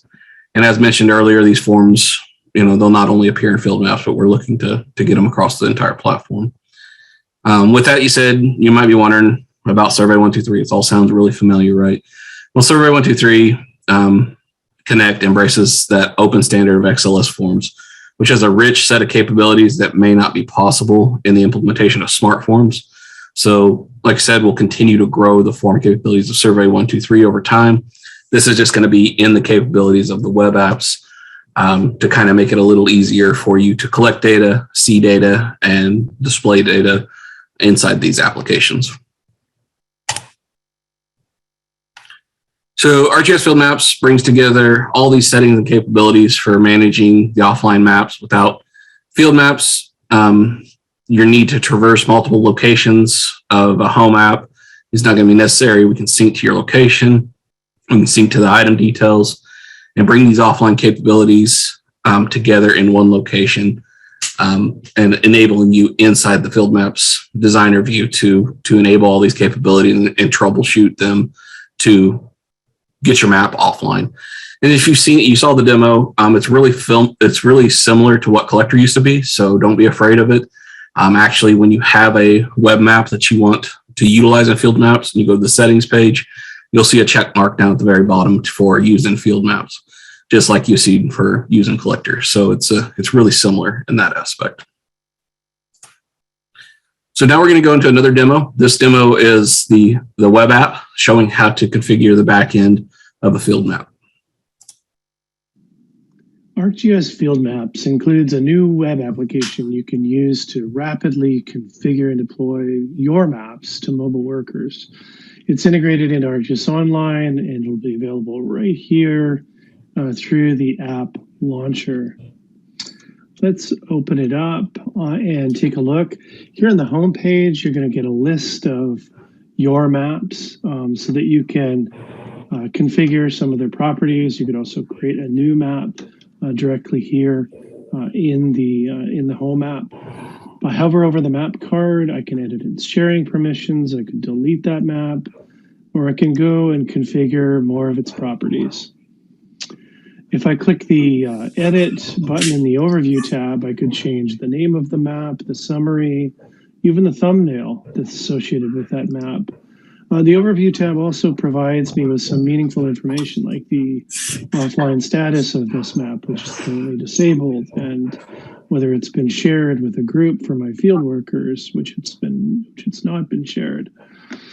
So let's take a look at the other properties. Let's open up the Layers tab.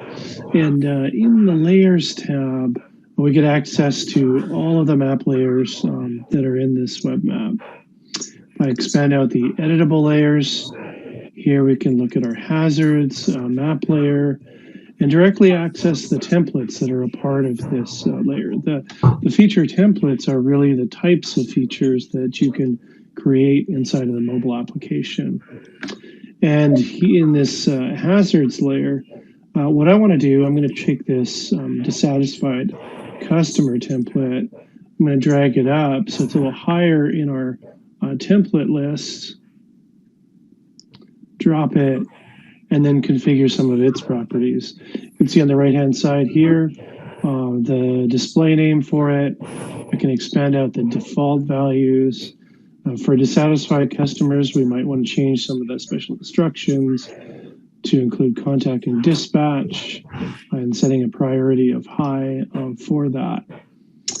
Something else we can do here in the templates list for a feature template is I can duplicate it. So I can create a new template into this same type and use that to represent our satisfied customer. And here, we don't have to contact dispatch for it. Really, no priority to that whatsoever. Then I can save my templates, and that's modified directly into the layer for the next time that I want to use this map. Also here in the Layers tab is where you'll be able to access the form properties and set, that look and feel of what the form is going to look like inside the mobile application, with defining groups, being able to add conditional logic, sort and order those fields, and all the wonderful new features that are coming there. Let's move over to the Offline tab. And here in the Offline tab, we can look at the properties of this map as they relate to taking the map offline. And you can see we already have some issues. There's an editable layer in this map, the hazards layer we've been working with already, that doesn't have sync enabled. Right now, what I'd have to do, I'd have to go to the item details into the settings portion of it and turn on the sync. But here inside of the web application, I can directly enable sync on that layer, which really simplifies my workflow. And likewise, I can look at all of the reference layers that are part of this map. I can open up the base map, notice that it's the world street map, the nighttime street map. So what I'm going to do is I'm going to open up the web map directly with the embedded map viewer. And right here, as the map opens up, I can go and change the base map from this nighttime map to our nice vector navigation map. I'm going to close that, save the map. And now it's really ready for me to enable offline mode. I don't have to go do that inside of the web application, the ArcGIS Viewer web application. I can do it right here inside of the Field Maps app. With offline mode enabled, I could then open up the predefined map areas user experience that's really right now in the settings of the web map item details, and I can create new offline areas that include the regions that my field workers need to operate in. I could modify the properties of how features and attachments are delivered in the application, both for the editable layers as well as the read-only layers. And right here, I could provide details to a tile package that I might want to sideload to the mobile device for offline map use as well. So you can see how I've got a lot of access inside of these different tabs directly letting me modify properties of the web map. Last thing I want to do, I'm going to move over to the sharing tab. This is opening up the sharing dialog that you use all the time inside of ArcGIS Online. And it's letting me edit the group sharing properties for this map and accompanying layers. So we share this into our residential service inspection group, hit OK, save it.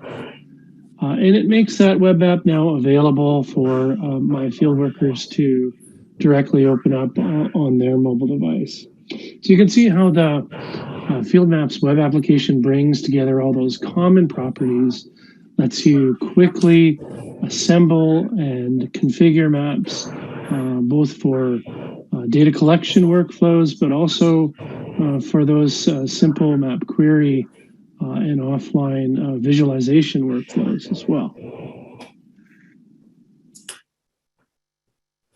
So I hope that was a little helpful understanding a little bit about the web app backend. Let me touch on mobile device management here before we close. If you're using an MDM or a mobile device manager, you should probably consider it. If you're not, if you have a larger organization, it's a great way to manage a large quantity of devices. And we've been adding the concept of configuration keywords. So say if you're using ArcGIS Enterprise, one of the first things you have to do is sign in. This requires the user to type in the URL of the portal. And let's be honest, your users are going to get it wrong 98% of the time. So we can use this app configure keyword to push those devices directly through using a mobile device manager. So the end user doesn't have to figure that part out. It can take them straight to the login, username and password screen. Likewise, if everything's behind your firewall with a mobile device manager, you can also have support for app level VPN, so you don't have to log in with some separate VPN software. It can all be handled right there in the app. So last page, let's talk about where we're heading. So there's a lot of exciting things coming down the pipe, a lot of work around smart forms with auto calculations, bringing in work management capabilities with ArcGIS Workforce, utility networks, tracing and outage management capabilities, furthering the indoor search and editing capabilities.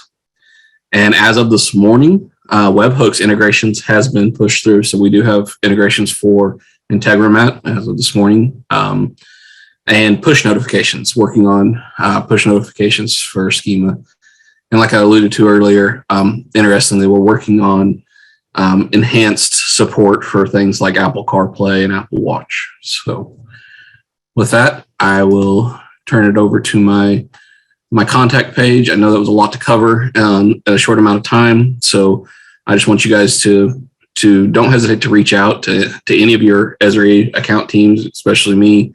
I'll be glad to help you and do a little checkup on where you're at, where you want to go, and help guide you in using these tools. And with that, I'll go to the chat here. It looks like Eric did answer Sam's question. Is Field Maps standalone or integrated? It is integrated. It's included. You need a creator named user, either in ArcGIS Online or portal to make it, and minimum of field worker to edit data, but you can also use a viewer named user to open it if you're just looking at viewing maps. So it uses all those different named users in ArcGIS to access it. Juan Carlos asked, does dashboard live data, what components are needed to make that happen? It's all about the refresh interval on your map. So the data and its connection to the data sources. So if you're out in the field and you're collecting data, if that layer is set on a refresh interval inside of the web map, then the web map inside of the dashboard will update dynamically. If it's sensor feeds and it's not by a human, we talk about geo event and velocity, but what you saw in the display, that was all interval rates in web maps and using Tracker on its breadcrumb trail intervals as natively designed. So not a problem. And going up here, can you continuously survey things like topo map with driving? Potential possibilities there. What we've seen done is using quick capture and an external GNSS to create lines. People have connected quick capture to the handlebars of their mountain bike with a GNSS receiver mounted to their helmet or on their backpack, and rode mountain bike trails collecting X, Y, and Z. So depending on the accuracies you're needing, it is possible to pair field data collection apps like Field Maps or Quick Capture to get that continuous Z value of when drawing a line. And I think that's all the ones that I see here. And if I miss anything, like I said, don't hesitate to reach out to us. I'd love to do just a checkup with you guys to talk about the different capabilities that are all available. A lot of things, we're releasing things almost quarterly. So a lot of things come out that are already tied to your existing name user accounts. So they're just extending the capabilities, no purchase necessary. So love to talk with you guys and see where we can take this. All right. Thanks so much, Chase. That was a fantastic presentation. Absolutely great information. Please reach out to Chase, like you mentioned, and thank you again for that. And also Esri for your continued sponsorship. So it looks like coming up next will be Mr. Rush Evans, a graduate student, to present Rice variable rate nitrogen application. So Rush, thank you for joining us. We'll turn things over to you, sir. I'd like to start out just by saying thank you guys for having me on. I'm honored and excited to get to share with you what I've been working on this past year.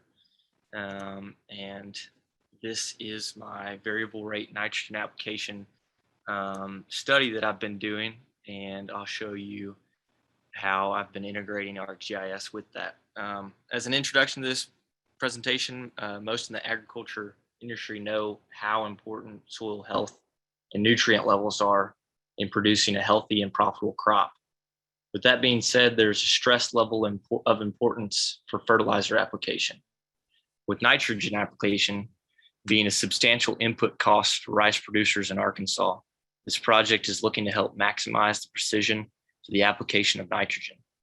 In this project, I'll be flying a drone that will be paired with a multispectral sensor to capture aerial images. And those aerial images will be processed by multiple vegetation indices. Along with that, the vegetation index is a single number that quantifies vegetation biomass and or a plant vigor for each pixel in a remote sensing image. So when I'm breaking down each of those images, we're going to be using 24 vegetation indices for analysis. Now, there's a couple of those that are specific within my project that relate to the variable rate of nitrogen, and they all have to do with the chlorophyll index. And so the red edge chlorophyll index, chlorophyll vegetative index, chlorophyll green index, and the triangular green index, those are all going to show differing rates throughout the growing season. Once I start graphing each one of these throughout the growing season. So the problem and the reason for this project is with all these new cultivars coming out of rice, and we may or may not know the exact most efficient nitrogen application rate for these varieties. And so by researching this and getting specific data on them will be able to potentially help farmers maximize their nitrogen application, and maybe save some on the front end on their input costs with the fertilizer.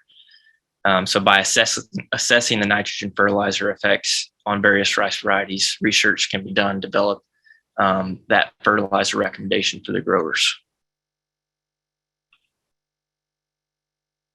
So the objectives of this project are to document various nitrogen application rates on nutrient uptake curves using remote sensing, and to assess the yield response of the various nitrogen rates.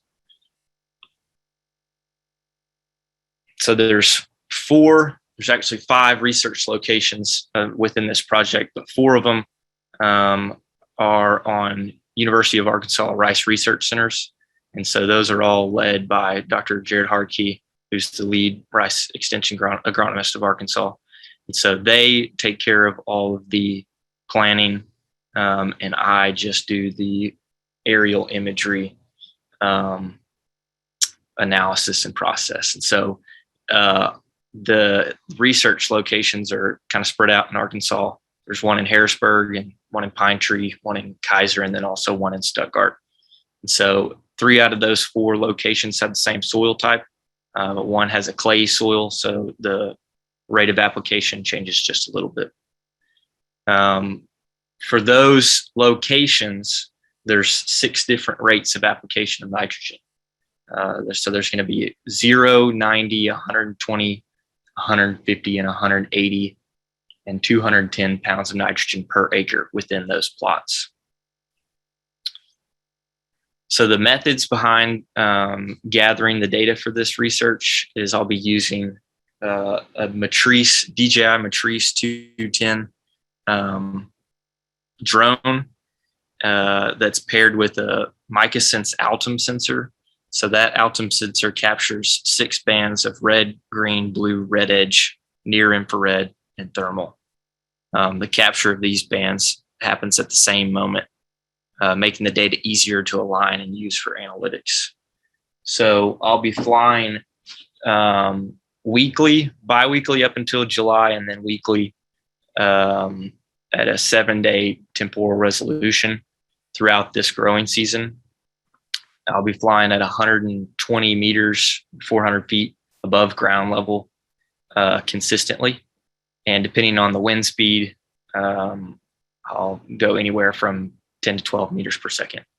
And that at that height, the sensor is able to capture 2 inches of spatial resolution. So once I send the drone out and fly and take all of its pictures, I'll use Pix4D Mapper for the image stitching afterwards to put all those captures together in one as one image. So here in this slide right here, you can see the drone's flight path going throughout this field. And so we make that one image in one map. So once we've gotten all the outputs from Pix4D, we'll take that and put it into ArcMap.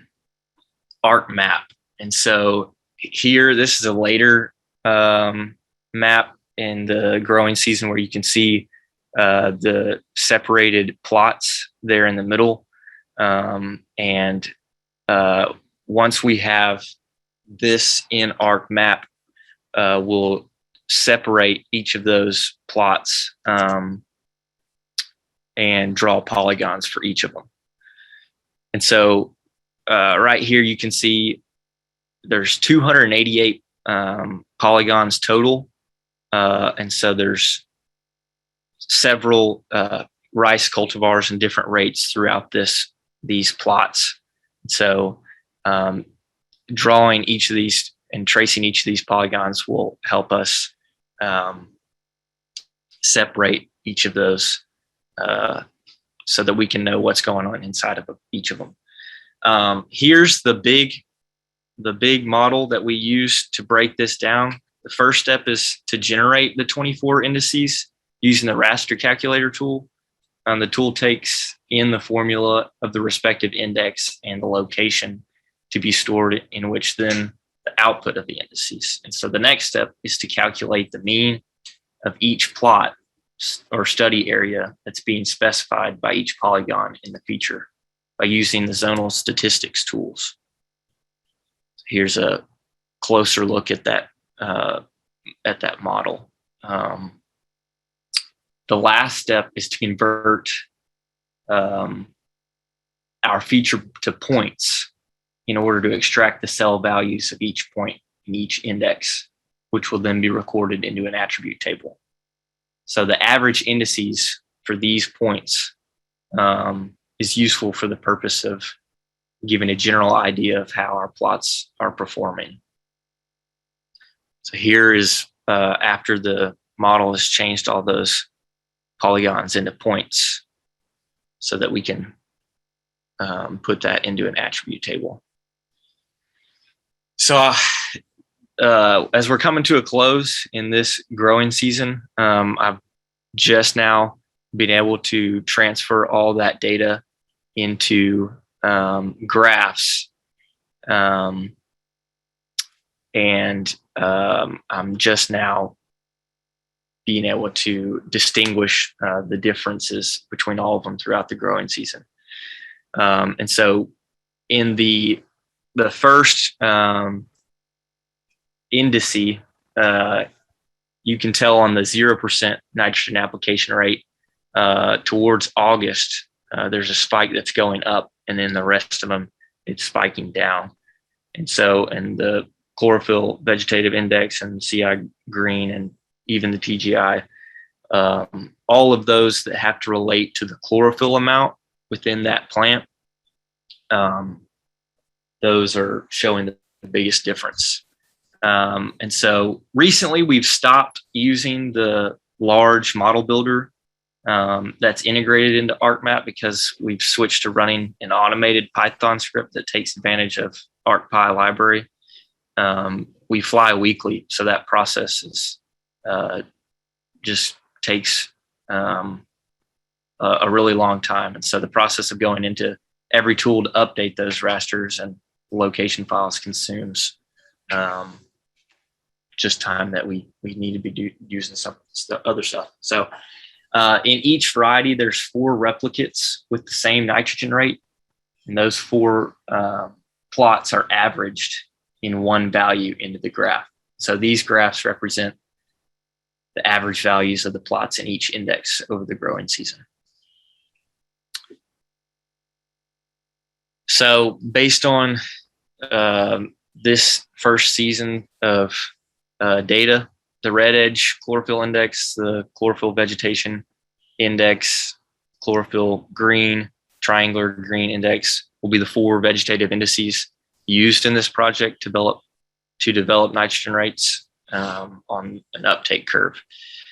So the remote sensing paired with the variable rate fertilization can show at an exact plant stage when the plants need its nutrients. So throughout the growing season, each stage has a certain amount of days. And so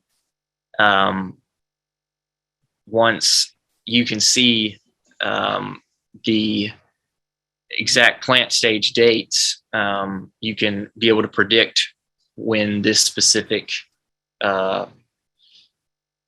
cultivar needs its nitrogen. So I want to acknowledge the funding sources for this, with being the University of Arkansas, Arkansas Biosciences Institute, and Arkansas State. That 5th field that's not included in the 4 U of A sites is in Humnoke, and a grower, his name's Matt Morris. And so we're using that field to ground truth and ground truth all the data that we're using on all the other fields. So this project wouldn't be helpful without my advisor, Dr. Hashem, as well as Dr. Jared Harkey, and a team of advisors on this also is Dr. Green, Dr. Massey, Dr. Bertram, and Dr. Borby. And with that, I have concluded the presentation. I hope this was informative, and I'm thankful that I got to share it with you guys.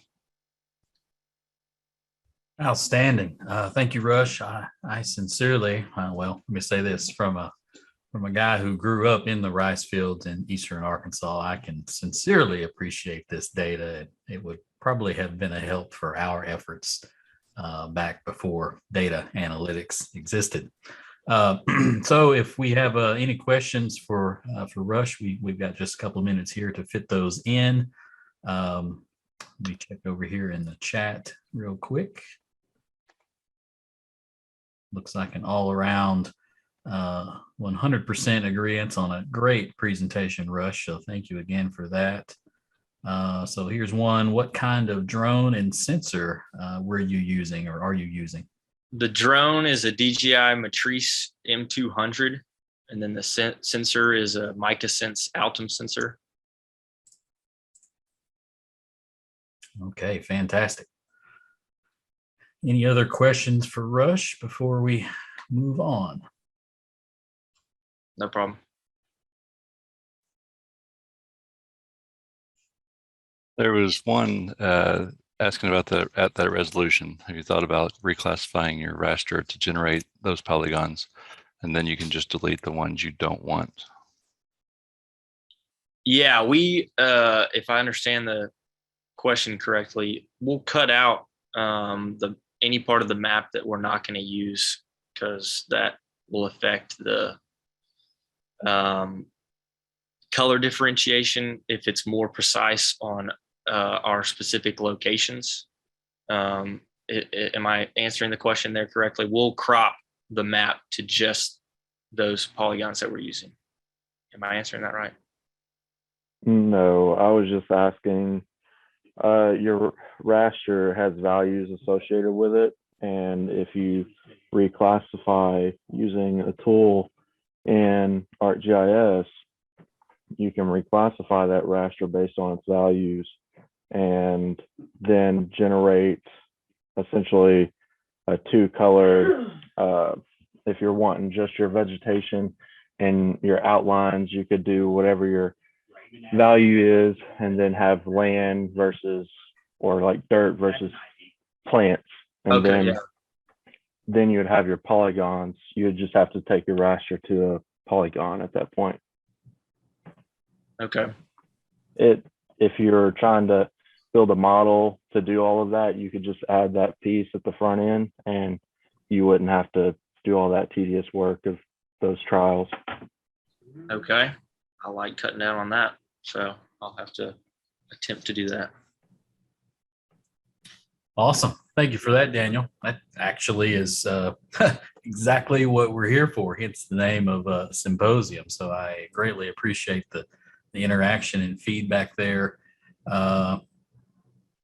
Looks like a couple more comments. One from Chase. He very much appreciates your work, Rush. Definitely reach out to him.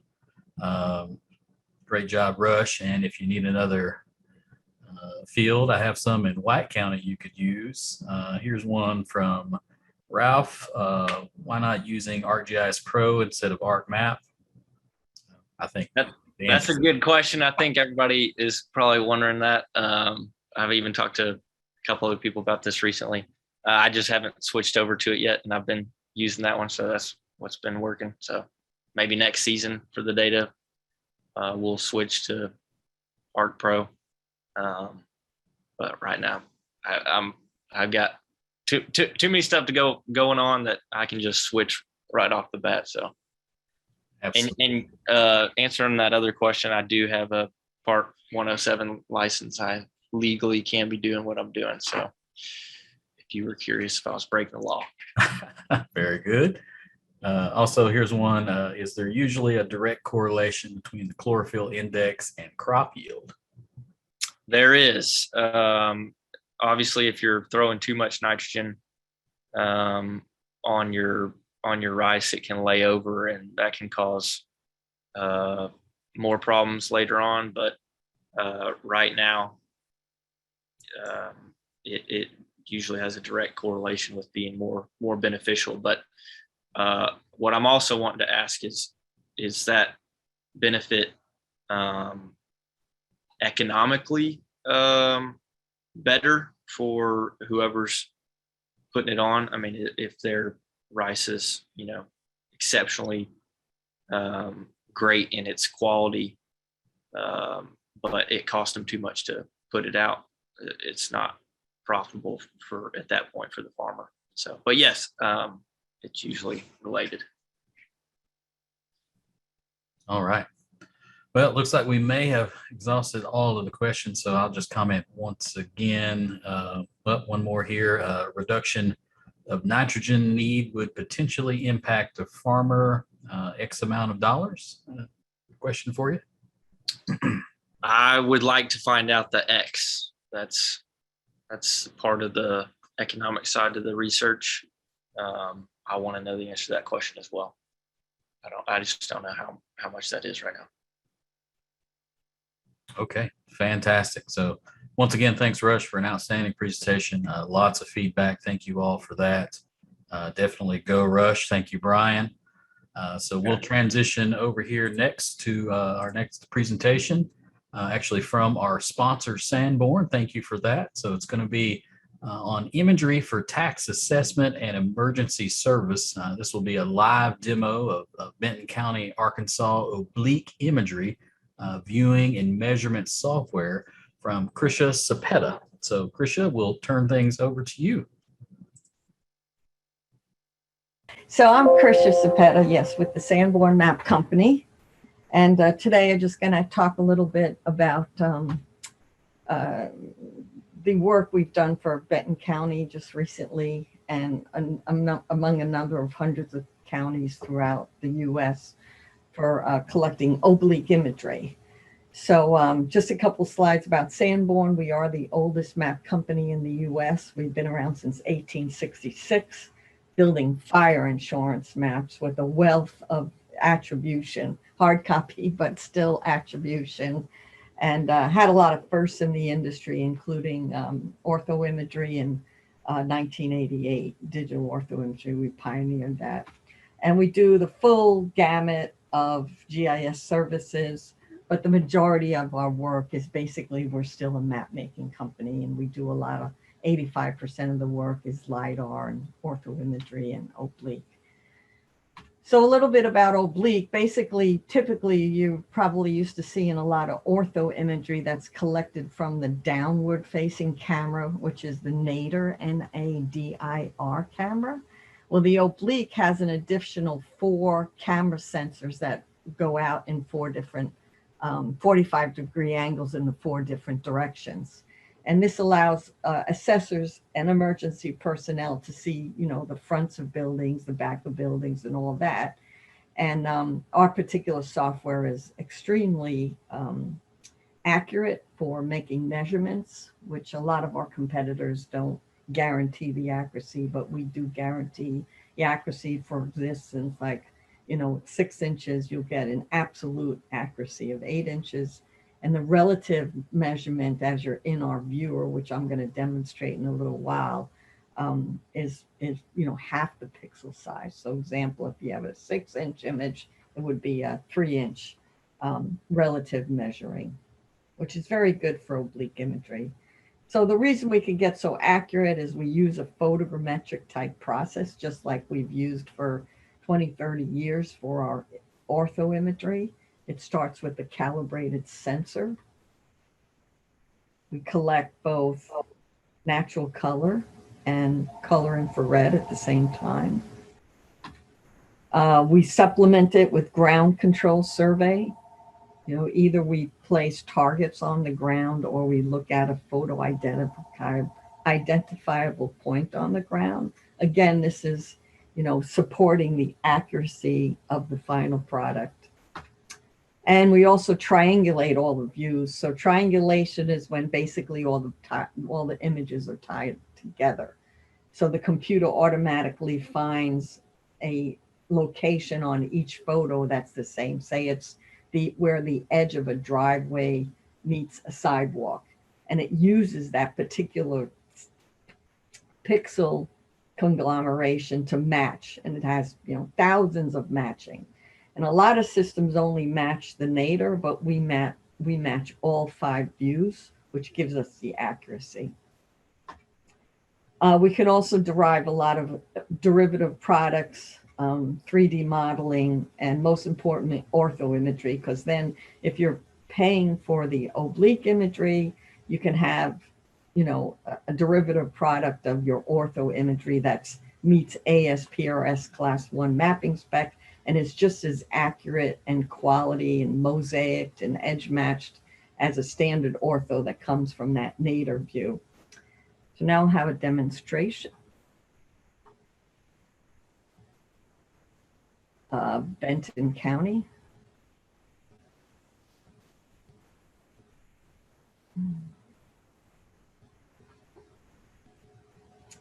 So here we have an area of Benton County, and what we would do is we would place a particular scene and we would come up with the 5 different views. So there's a couple of different ways you can get into one of these views. You can just Hey, on it. Yes. Sorry to interrupt you. So that if what you're looking at, it may, if you're using more than one monitor, that may be on another monitor. We're not seeing that. Oh, is it here now? No, we're seeing the screen with basically PowerPoint on it. This is weird. This should be the same. You don't see a image on the screen? No, no. Oh, this is unusual. Let me see. There's more than one, and you can drag it to the screen where you're sliding. Yeah, I've got 2 screens, and I checked both of them. I typically don't have a problem. I apologize. See if I can get into this. Yeah, when you select share, did you choose share? Let me try new share. Application instead of the screen?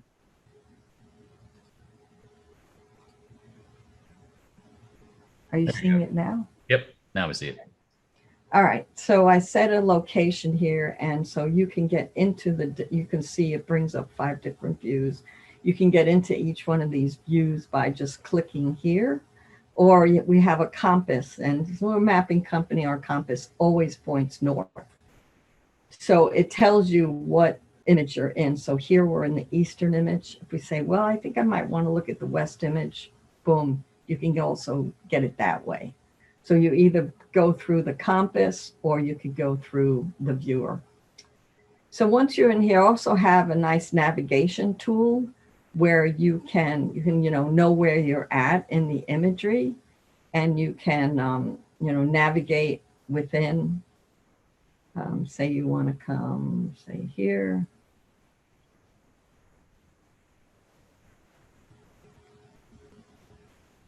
There was like an interesting little golf thing in here somewhere.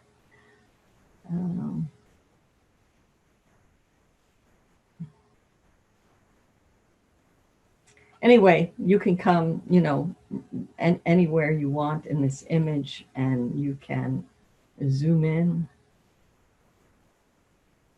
And you could come in here. Now, this is like really valuable for assessors. You can go in, say this is a new building. You can go in and you can measure the height.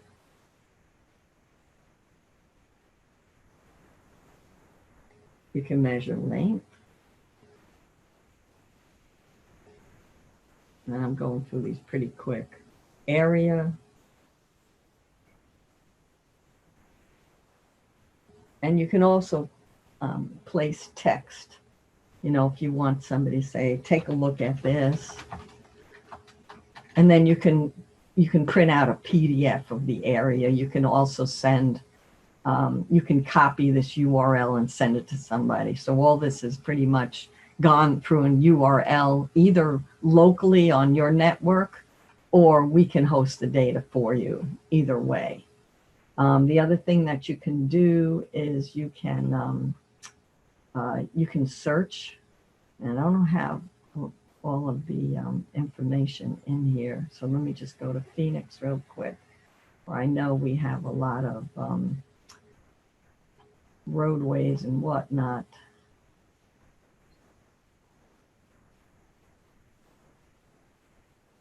Can turn on. And then you can search for different things, like we say, I know there's a Marriott here. Oops.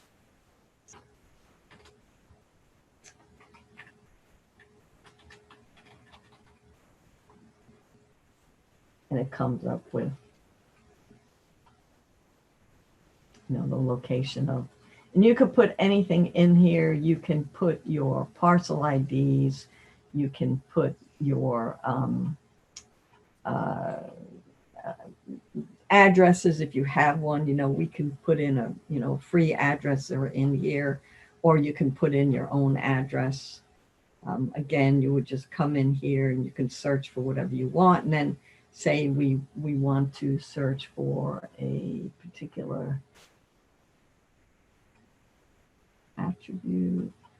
So it comes up with all the information and all your parcel IDs and things like that. So again, a lot of assessors use this, and it saves them a lot of time and costs from going out in the field and having to do these types of assessments. But more and more emergency personnel are using it because you can more easily locate a particular door in, a complex of multi buildings or multi apartments. You can more easily locate things.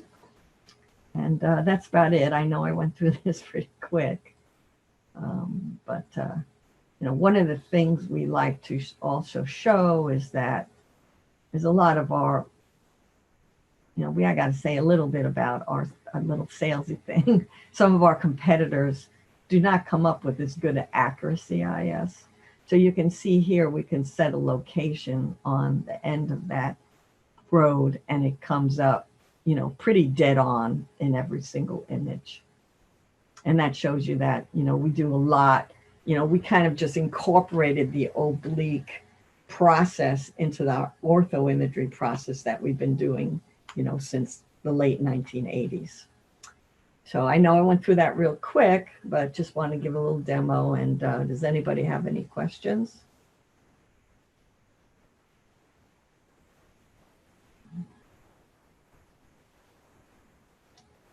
Well, thanks for listening. All right. And, hope to see you again tomorrow at 9:30 when I'm giving a presentation on 3D modeling and digital twin technology. All right. Thanks so much, Krisha. I appreciate that. And we appreciate Sanborn's sponsorship, past, present, and future. So thanks so much. So now we'll switch gears back to Katy Hattenhauer to present NG 911 in Arkansas, a tale of 1,000 miles, 75 counties, and we still don't know where we are. Katy, we'll turn things over to you. All right. Thank you, Chad. So thank you for the introduction. As Chad said, the title is NG 911 in Arkansas, a tale of 1,000 miles, 75 counties, and we still don't know where we are. And NG stands for Next Generation 911. It's a very long tale, but I'm going to give you all the Cliff Notes version today. So I want you to take just a minute and remember back to your childhood when it was either your house or maybe your grandmother's house, when you had the old rotary phones up on the wall or on a desk somewhere, and the cord that could literally wrap around the house once, maybe twice. And think about what that was like to have to dial 911 then, and how we have evolved into what we have today with the cell phones and the cell phone towers. So this is how the tale begins. The history of Next Generation 911 begins with Act 660, also known as the Public Safety Act of 2019, which also amends the Public Safety Communications Act of 1985, establishes 911 coordination in Arkansas, creates the State 911 Board to develop a next generation 911 system, among other purposes. And so obviously there's a large gap between 1985 and 2019, and then again continuing through today. And so that's the need with technology and all of that for much needed updated 911 systems. So in July of 2020, the GIS office begins the project with the 911 board. So 2 contractors were hired at that time, Lacey House and myself at that time. And Lacey and I have tag teamed on the data and maps for this project. We each had certain parts in the wheel that turns to make sure this moves quickly and efficiently as we go through. And so our efforts to date here in the office have been focused on developing up-to-date PSAP and emergency service zone boundaries. So how do we get there from here? It's you got to start somewhere, and good luck, and we're all counting on you, and I'm sure there's some other things that could be said there. But what we did is we started with hosting local 911 meetings for each county, where we go in front of them and we lay out maps and in front of each of the county officials to make sure that we have their emergency service boundaries drawn correctly as per how they respond today. And the main thing that we have to tell them during these meetings is you must unlearn what you have learned. And what this means is it's not just about the jurisdictional boundaries. It's not just about the legal boundaries. Emergency response does not stop at the county boundary and or the state boundary. And so, again, it's mainly about whose truck rolls out of the bay first to respond, and trying to really make that distinction and get them to understand, you know, we are not here to change your legal boundary, we are changing your emergency response boundary. And sometimes those match and sometimes they don't. And we just want to make sure that we have that correct. The next-gen 911 system does not allow gaps or holes, and so we want to make sure that, you know, the county boundary, if it follows the river and that has shifted, it leaves a hole. Somebody still has to respond there, and we want to make sure that we have it correct. So the heart of the story is definitely these county meetings that we are hosting and holding regionally, and you can see in that image there how we've grouped them together, and, you know, to have anywhere from 2 to 4 counties per meeting with all the officials and going around the state. And we started that in December of last year, and we will finish the phase 1 part of that in December of this year. And so again, we just evaluate each fire, law, EMS, and PSAP boundary for each county, and I will show examples of all of this later in the presentation. And here are some images of our meetings. So again, we just put those out in front of them. We have Sharpies that we mark them up with, and different colors, you know, red for fire, green for EMS, black for PSAP, and blue for law enforcement. And that just all kind of makes sense, and that's the colors of our boundaries that we use as well. And so we just sit down in front of them and kind of walk them through the process and point out review areas that we have, such as dead-end roads that will cross the county boundary. Here's one that's a law enforcement example where she is pointing right there is a street that runs just outside of the city limits, and they usually always respond there, but currently it's in the county that the county sheriff's office would have to handle. This one is a ambulance service boundary question, and that is an ambulance service provider there and the Lee County judge in this particular picture, where you can see there it says yes all or no all, and that means that yes, all 4 of those boundaries need to move to be included inside their county, or no, it does not. Hold on, I accidentally clicked a button. Can y'all still see my presentation? Yeah, you're good, Katie. Okay, thank you.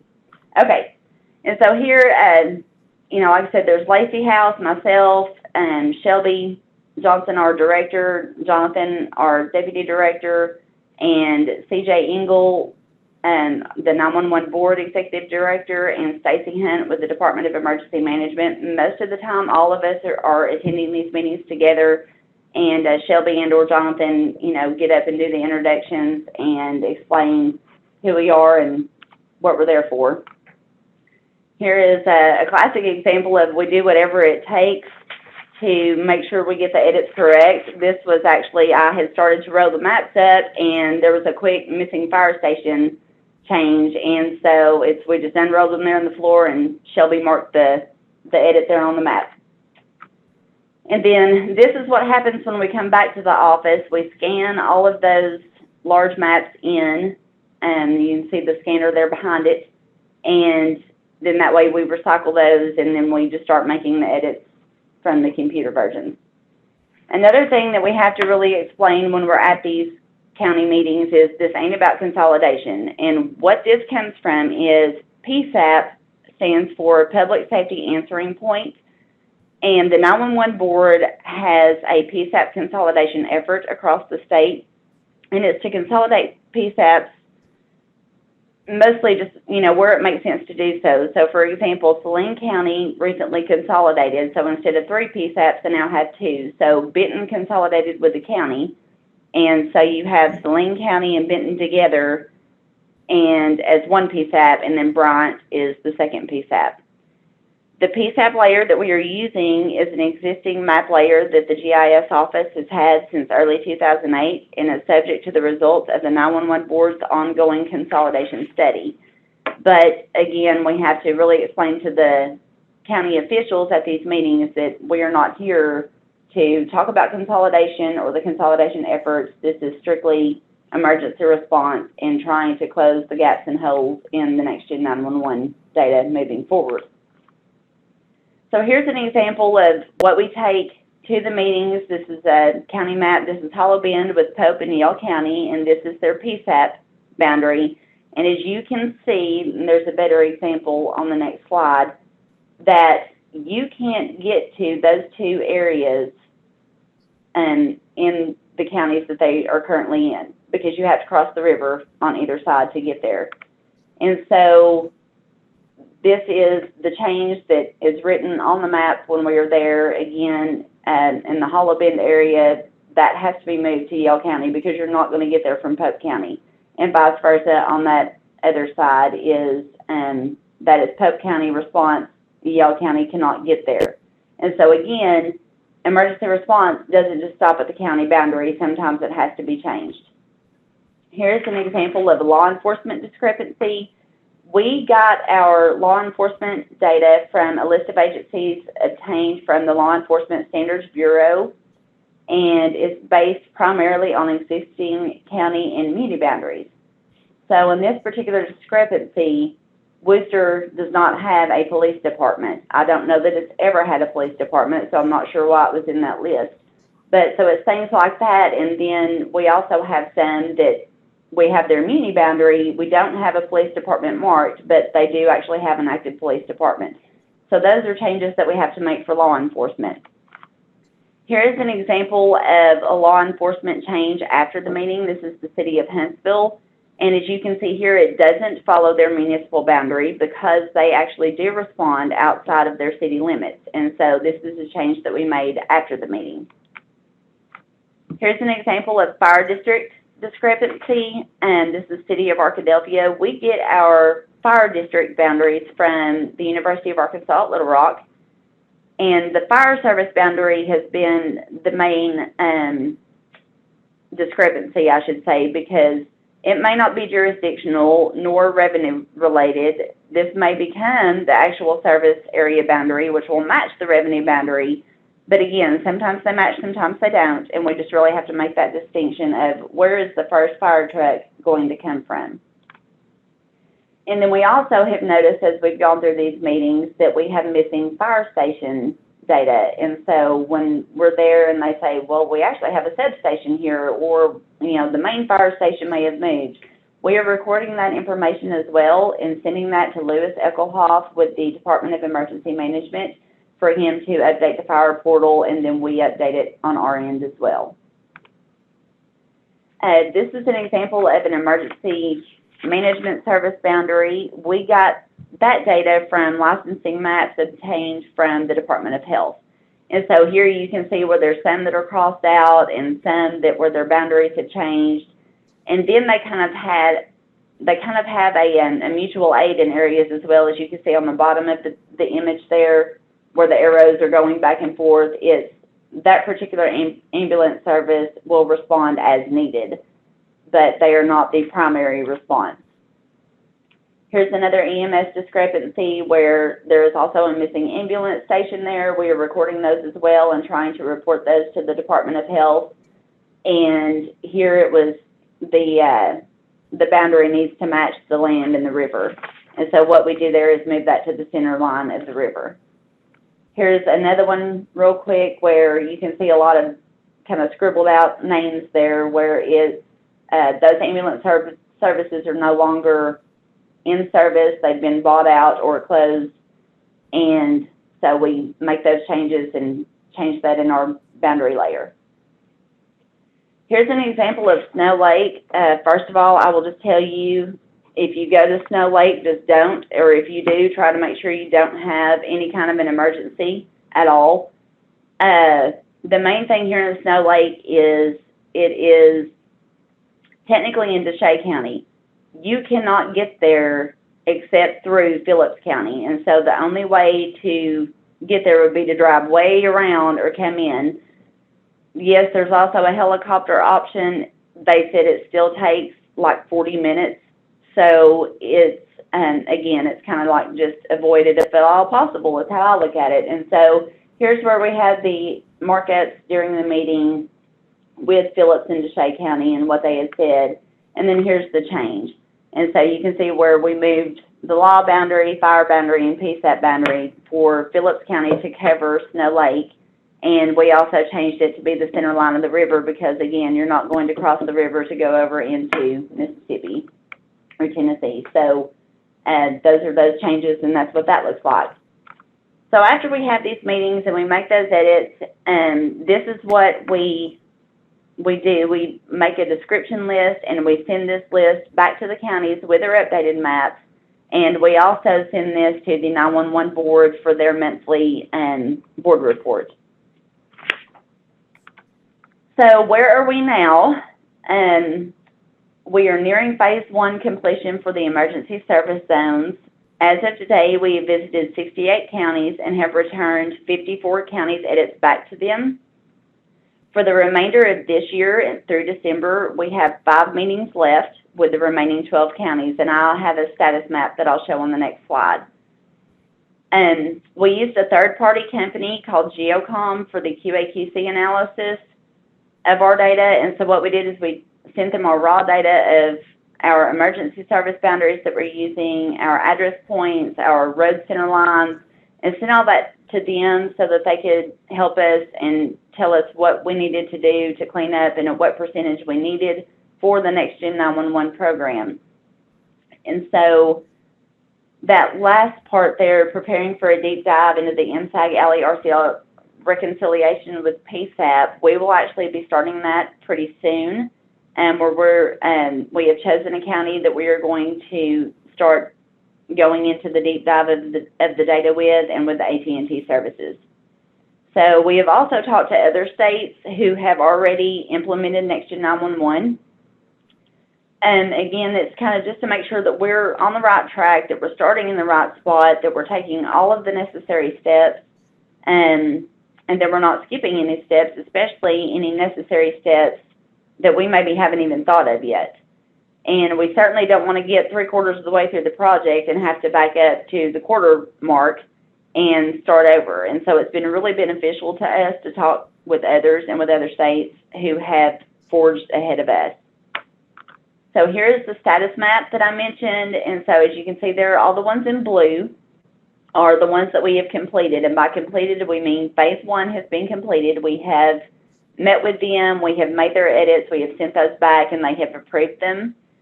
The green is where we've had the meeting, we are making the edits, but we are still awaiting from further information from them.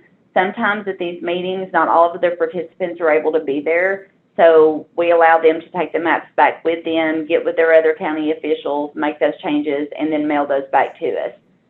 And then the ones in orange those are the ones coming up within the next 30 days. Those are our October meetings. And then the ones in red will be the remainder of this year. So Grant, Dallas, Calhoun, Bradley, and Union will be November, and then Benton and Washington will be our last meeting, and that will be in December. So again, this is phase 1. We will have, a phase 2 and probably a phase 3, where phase 2 we will kind of revisit the county meetings, and what we will do is do a different group. So for instance, where we had Independence, Izzard, and Stone, this time it might be Independence, Sharp, and Lawrence. And, we'll just kind of go through it again just to make sure that we haven't missed anything along those county boundaries, make sure we have all of our bases covered and that our data is as clean as it can be. This is what I'm starting to look like now after a year of this project. Half of my hair is turning white, and we're all just trying to keep our sanity at this point. And so now that I've terrified everyone with that image, by the way, my Photoshop skills are not that good, obviously. I need to stick to maps and data. But I'll wrap up by saying the story is obviously still being written. Again, it's a very long story. It will definitely be like a super novel by the time it's finished.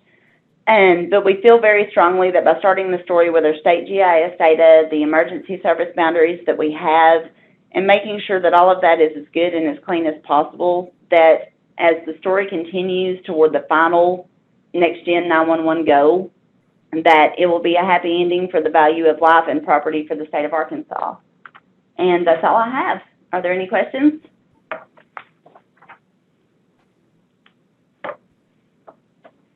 Outstanding job, Katie. Thank you for all of that great information. We have had, looks like, a couple of questions come in. One from Greg, I guess more of a deeper dive here.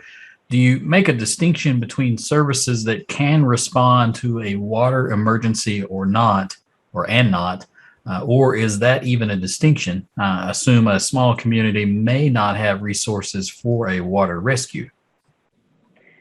Correct. So what we do is if there is a water rescue, we're not necessarily making that a distinction on the maps or including that in the boundary data, but we are making a note of that, and we are aware of, any places like in the Hollow Bend area, yes, they do have a rescue boat, and if it's Yale County and or Pope County, we just make sure that we make a note of that, but that is not at this time any kind of a separate database or a separate layer.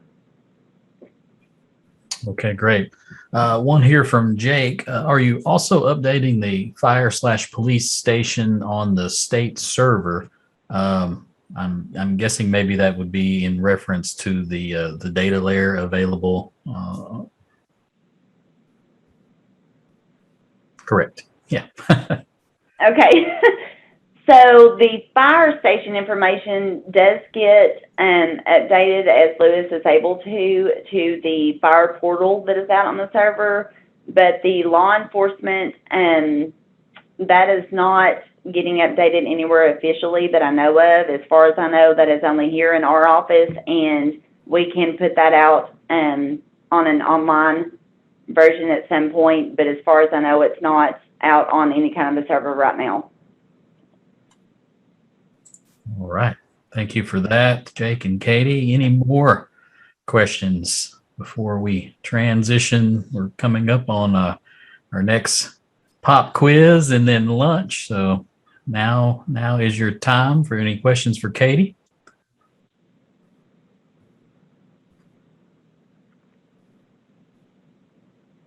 All right. Well, we'll transition on then. So thank you again, Katie, and to the Arkansas GIS office for an outstanding and very informative presentation.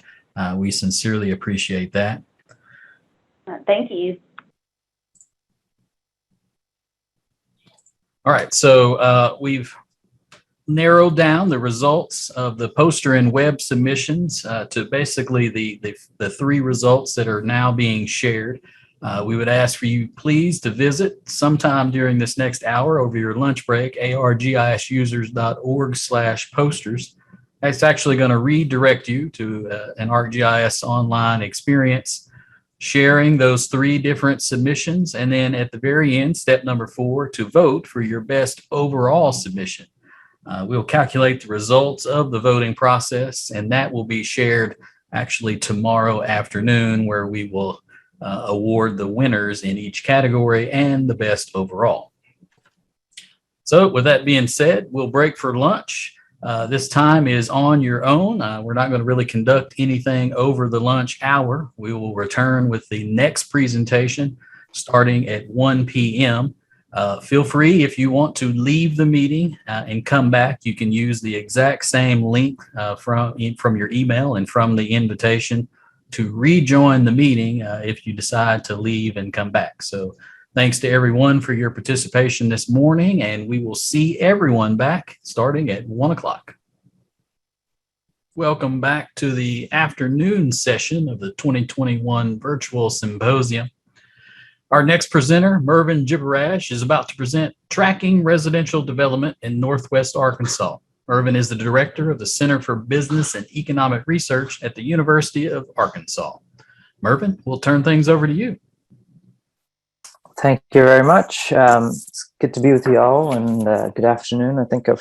I know some of you on this Zoom meeting, either through our work with regional planning or with the county GIS divisions or with CAST at the University of Arkansas. And so I'm happy to at least meet with you all digitally.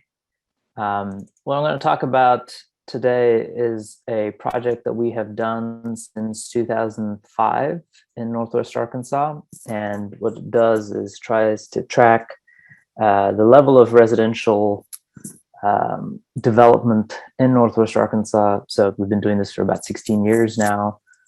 We've been through the good times, the really bad times, the good times again, and then the wild times is where we are now.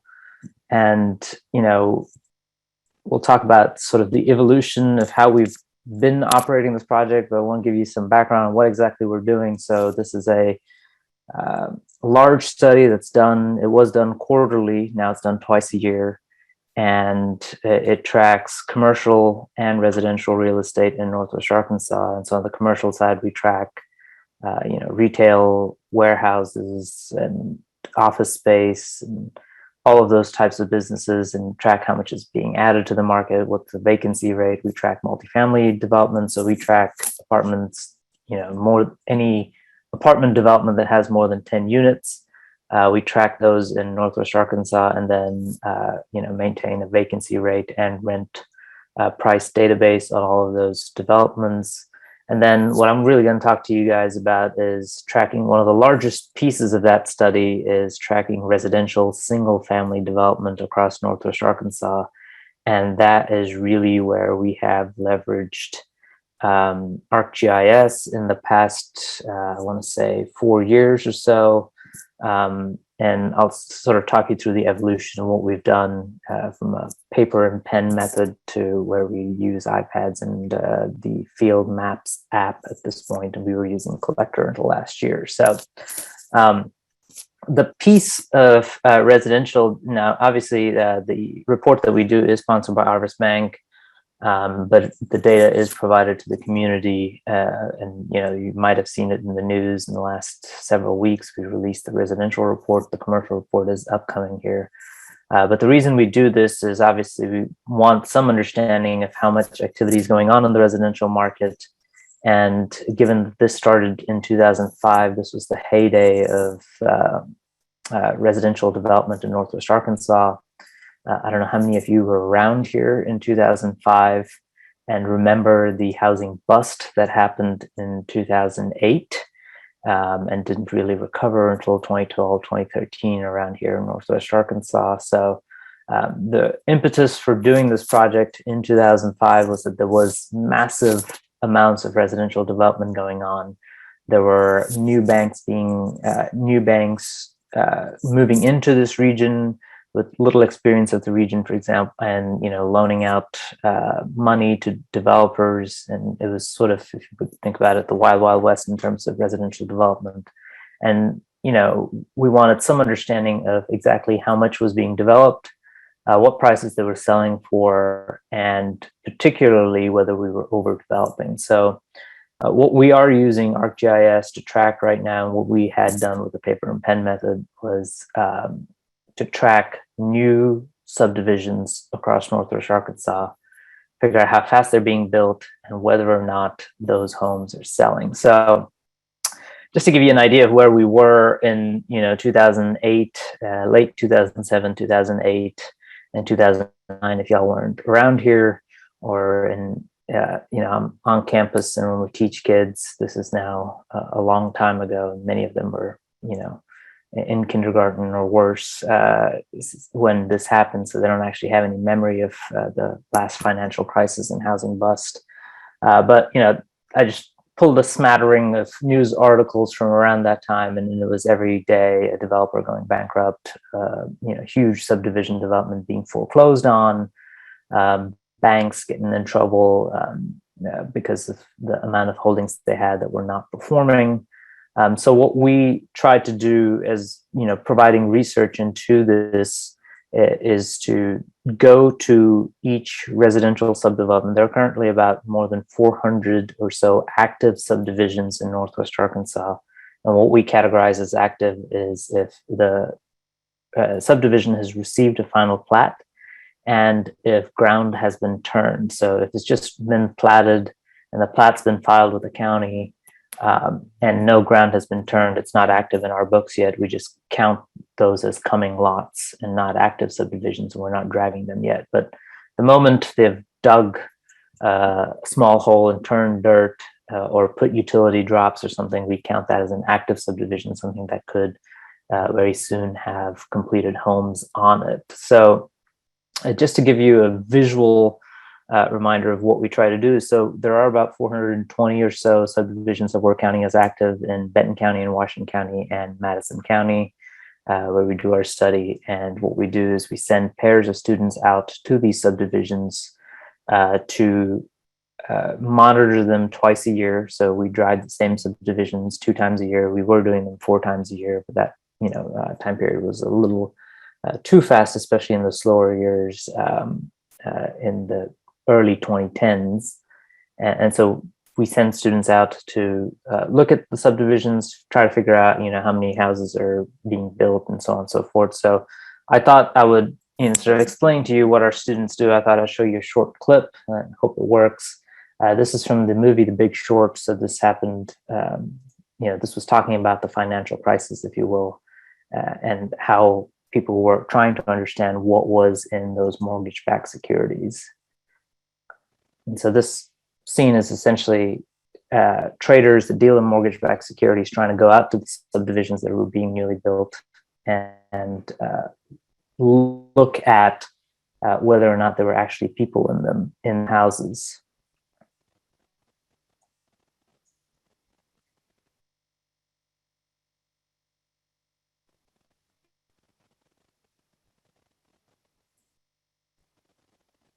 Now, I want to point out that when we send pairs of students here, we don't quite do this. We don't walk up to houses. We don't knock on doors. We don't try to look in windows. We don't try to check on the newspapers. And there's a part of this scene later. They actually walk around in someone's backyard and find an alligator in it because this is Florida. So we don't do any of those. We do it very much more safer. And what we do is we have students in pairs drive through neighborhoods. One person is driving slowly. The other person has, when we started this, a paper and a pen. And they look at the house from the curb inside the car and observe for signs of occupancy. So they're looking for curtains, a car in the driveway, a landscaping, a security sign, whatever it is, in the least creepy way possible that we could do this to understand if this house that has been built is occupied or not. And so we've trained our students to do this fairly well from the curb. Nonetheless, they do still sometimes have the cops called on them because sometimes residents assume that someone's driving that slowly and looking at houses even from the curb inside the car, that they're casing the neighborhood for future robbery. And so we have had cops called on our students, and in which case they have materials to prove who they are, and they're always can call us as well. So when we started this in 2005, this was the system we used. We gave them written directions to these brand new subdivisions. Again, in very many cases, Google Maps is not particularly helpful for a brand new subdivision that is being developed because the street addresses don't exist per se. And so you can't actually use Google Maps very effectively to navigate to it. So we had developed at the time these paper maps, and it would show you where, as long as there are streets that exist in Google Maps, it shows you how to get to that street and then what turns to take to go from that street to drive through these subdivisions. So while these subdivisions are being developed, the street names, for example, are definitely not on Google Maps. And so this was the old way of doing it. This was the actual paper plat that we used to send out with students. And so we would go to the county twice a year go to the counties twice a year, mark off where we had picked plats up from the first part of the year or the second part of the year, and then look to see when new plats have been filed.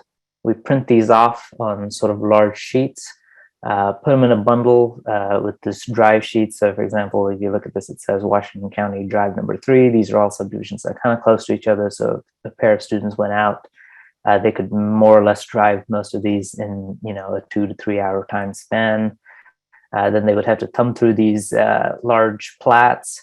And then, again, this street name is for, it's in the plat, but there are no street signs in these subdivisions. So as students are driving around here, they do need to pay very close attention, drive down these streets, which may or may not be complete at various points, and then mark lots off. And so our code is empty, which indicates that the lot is empty.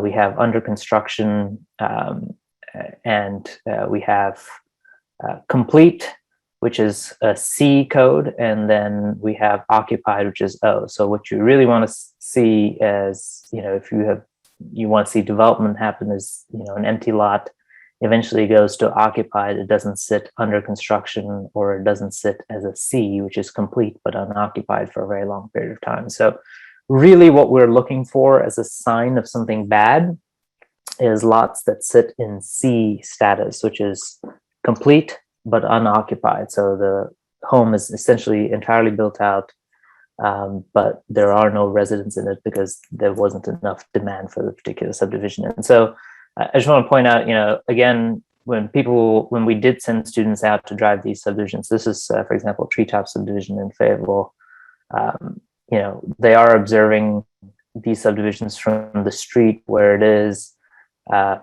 depending on whether or not the street was complete at the time or they're driving through there. And in many cases, they wouldn't be able to see whether or not there are lots here. So originally somebody had gone through and marked these as empties when there aren't actually lots. And as I'll show you in the GIS picture here in a little bit, these are actually just long lots for these particular parcels here. So this is the process we use. We send people out 2 times a year, and then, they mark these as E, whatever it is, and then we send them out again the next half of the year, and they mark these and say, well, okay, this is under construction. This one here, this one's under construction. This one's, still empty. This one's complete but unoccupied, and this one is occupied. And then we have them bring their drive sheets back and tediously count off how many empties there are, how many starts there are, how many under constructions there are, how many complete but unoccupied there are, and then how many occupied homes there are. And they literally have to, go 1, 2, 3, 4, so on and so forth. And then we have 2 people do this to make sure that the count is not off and initial the count. So this was the tedious process that we'd sort of used right up until 2017. And over time, we realized that the county was uploading these plats as they were filed into the GIS system, and we were able to pull GIS maps with parcels. So we had parcel codes for each of these parcels. What we find is that the pace of development in Northwest Arkansas is so fast these days, however, that the subdivision is platted, construction has begun on it, but it hasn't had enough time for it to get into the GIS system. So while we work with CAS to get new subdivisions put in the GIS system, often we do still sometimes use paper maps that we pull from the county because it hasn't been put in GIS yet, so we could use the digital form. But by and large, I would say that of the 420 or so subdivisions that we're driving right now, very close to 400 of them are in the GIS system, so it makes it very easy for us to drive. And then eventually, when a subdivision that we have ended up driving on paper ends up in GIS, we do enter that information in and then continue to drive. So the new system that we do now is we send students out, instead of with papers and pens, is with iPads. And now they actually have, a tracking service provided. So even if Google Maps doesn't have, actual street names for them to get to, they can, with Google Maps, get to a street that exists in the system, and then, follow along and, follow along the blue dot while they're driving to get around to these things. And then while they're here, now they can actually see the parcels as they are. So what I was showing you earlier on, where there were what looked like 3 parcels here that have been marked off as empty, are actually just really long lots. That shows them that. And then the other issue that this fixed for us is with the blue dot following you along, is that sometimes students get turned around and don't, exactly know which lot they're looking at. So, it's not like there are lot lines drawn on the street, and it's not like we're sending students out with surveying tools to figure out where the lot starts and ends. So now they can actually, previously they might consider this as one lot, these 2 lots as one lot. And now we actually have more accurate information on this, because they're able to, when they stop their car, it shows them exactly where they are, and then mark off each individual lot as it comes. And so the process is actually very simple for us. This is all it takes. So this shows you a short video of how in the app we, mark off lots that are currently empty into under construction. So they show you what's a change in these 3 lots, for example. So we can select multiple lots at the same time, because when we do see construction happening, it's usually the entire length of lots happening at the same time. So they don't have to click on each individual lot to change it. And that's all it took. We pick up all the lots that they're sitting in front of, mark them all as, in this case, I did under construction or complete but unoccupied, which is this red color. So we even have sort of the color scheme. Green is good, occupied homes; red is bad, unoccupied homes. So what it allows us to do is also look at which particular student drove that subdivision, so we can track, who went out there, in case we have questions about what they entered, or if we have discrepancies between 2 different times. This shows you the list of options again really quickly, and then it shows us all the different edit dates. So we can, in our database now, previously we'd have to manually track across these sheets of paper, the progression of this lot from empty lot to complete and occupied. Now we have that stored within the database, so we can kind of track how fast subdivisions are being developed. And what we do as a final result is produce these types of graphs for Benton and Washington County and Madison County that shows how many empty lots are available in each active subdivision. As you can see, for a very long time, that number has been going down. Same story for the smaller cities within Washington County. I didn't put Benton County on here, but it's a very similar story. And then this is the piece that most people are very interested in. This is the number of complete but unoccupied homes in active subdivisions. Those would be the houses marked in red. You can see that during the financial crisis, this is where we were in terms of complete but unoccupied homes. And this is where we are today. So in spite of the rapid building that you see, residential development that you see around Northwest Arkansas, we are not anywhere close to the level of complete but unoccupied homes that you had sitting around in the last financial crisis and the housing bust. I also want you to see that the one thing this data and the way we collect this data allowed us to do very effectively is, if y'all were around during the last financial crisis, you'll note that, for example, when that scene in The Big Short happened, that was a 2008 scene. I mean, within the story, that was in 2008. When most people start talking about a financial crisis and a housing bust, that was 2008 too. But if you had access and if you believed, which a lot of developers didn't believe in Northwest Arkansas at the time, we had insight as early as 2006 that we had a problem here in Northwest Arkansas when we could see the number of complete but unoccupied homes going up and then, peaking around 2006. So we actually had about a year and a half advance data than the rest of the country as a whole before it became a real national problem. And the people that believed this information were able to avoid some investments that came in at the tail end of 2006 that really got soaked at that point, because they were paying really high prices to buy those developments and not be able to sell them. So again, having data is great. Like I said, not everybody believed us. They just assumed that we were wrong or that this would sort itself out. But using this method and the data that we have, we were able to see that, we were able to see ahead of time that this was going to be a problem in Northwest Arkansas. And then, again, where people are concerned, once again, are we building too much? We can show very effectively that no, we aren't building too much. Every time you build a house, very often, because we drive every 6 months, we might go in the first half of the year in February or so, drive, see the lot is empty, come back in September while we're driving it the second time for the second half of the year, and the lot is not only complete, but it's occupied, has a thriving garden in the front and great landscaping features. So these houses turn over really fast right now in Northwest Arkansas. And so sort of gives you a sort of long range view of absorption, which is how fast homes are being taken up, and which is the yellow line, and the red line, which is complete but unoccupied. And so just, overall Washington County, at various points you're looking at within quarters up to 800 homes sitting unoccupied, and that is certainly not the story right now in Northwest Arkansas. And sort of external validation of our data from the Census Bureau, again, you can see population growth in Northwest Arkansas, change in number of housing units in the last decade between 2000 and 2010. You can see that 44% population growth, 28% in Washington County. About as much housing growth in Benton County, but a lot more housing growth in Washington County, which is why you ended up with a run-up of empty homes that were built.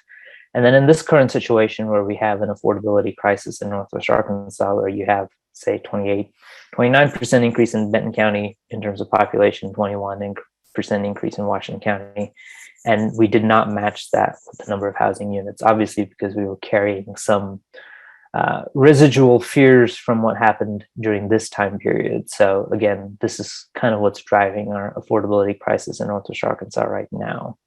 So that's the main use that we get out of the GIS. The plats being put in GIS at the counties, but then Washington and Madison County. The challenge that we have right now is that the plats don't get put in fast enough for us to be able to drive out to those subdivisions. So we do use paper maps for some very brand new subdivisions, but it eventually does get into the system. But we have started using sort of the GIS and parcel codes for a lot of other things. I do want to show one other thing that we're using it for is we track the number of houses sold and the prices of houses sold across Northwest Arkansas. And if you look at this chart here, you'll see around this time period, you'll see a decrease in the number of houses sold in Fayetteville and in Springdale, and an increase in the number of houses sold in West Washington County. West Washington County is, smaller cities in Washington County. So it's Farmington, Prairie Grove, Lincoln, West Fork, and Greenland put together. And what we found out while using, before this, we were simply going up until 2017, we were simply going into the MLS database, downloading data based on city name that realtors had entered into the system, and then basing where the homes were sold on that data. Starting in 2017, we started matching it to a parcel code and putting it on a parcel code map that we got from the county. And what we found was there was a lot of vanity city naming in the MLS database, which is why you see a decrease in the number of homes sold in Fayetteville and Springdale, and an increase in the number of homes sold in those smaller cities in Farmington, Prairie Grove, Lincoln, West Fork, and Greenland. So essentially what was happening, and you'll see a similar thing here for the other smaller cities in Washington County, a big increase, just a one-time increase in the number of homes sold in those cities starting in 2017, which then tapers off. So we haven't normalized this data going back over time because we need to go back and download parcel codes for all of this data and rematch it. But what it shows is the realtors were using sort of vanity city names. If they were in Elkins, for example, they would say Fayetteville. So once we corrected all of those, you see a drop off here in Fayetteville and an increase in Elkins. So that's another thing that we utilize GIS for. And then we are able to produce maps that are generally available to the public. So again, talking about housing affordability, for example, this metric here, $151,000 is about 3 times the median household income in Washington County in 2019. So this sort of gives us an idea of how many homes were available in Washington County at 3 times the median household income. And those are marked in blue. And you'll see that the vast majority of homes, again, across Washington County were a lot more expensive than 3 times the median household income. I've seen a few questions in the chat, so I'll be happy to take those right now. All right. It would be nice to tie in with power company when electric is turned off. It would be nice. We have not had a whole lot of success getting that data at the individual level to where we could use that yet. And we do also collect building permit data from the cities to track development. And so we have proposed trying to do this project in places in a less labor intensive way without having to drive subdivisions. But currently each city has its own system of reporting out building permits, and not everybody has a parcel code or utilizes a parcel code, or sometimes they enter a parcel code into a system that we can't find. They enter a parcel code, but it isn't actually in the system when we get plats from GIS. So when developers file for permits with the city, the parcel code data in it is not necessarily accurate at the parcel level. So we have tried to match building permit data to active subdivisions, and we've just been, and then try to check it against driving those particular subdivisions, and found that there are just way too many errors and things that don't actually match up in there.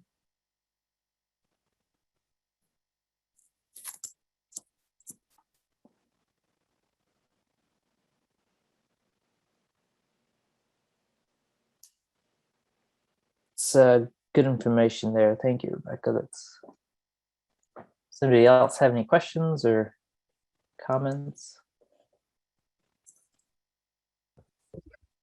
I do think it was interesting in your unoccupied housing chart about the before 2008, there was a spike and run up, but starting at the late 2007, in the first part of 2008, it dramatically dropped. And that was before the national trend of what everybody considers the housing crisis.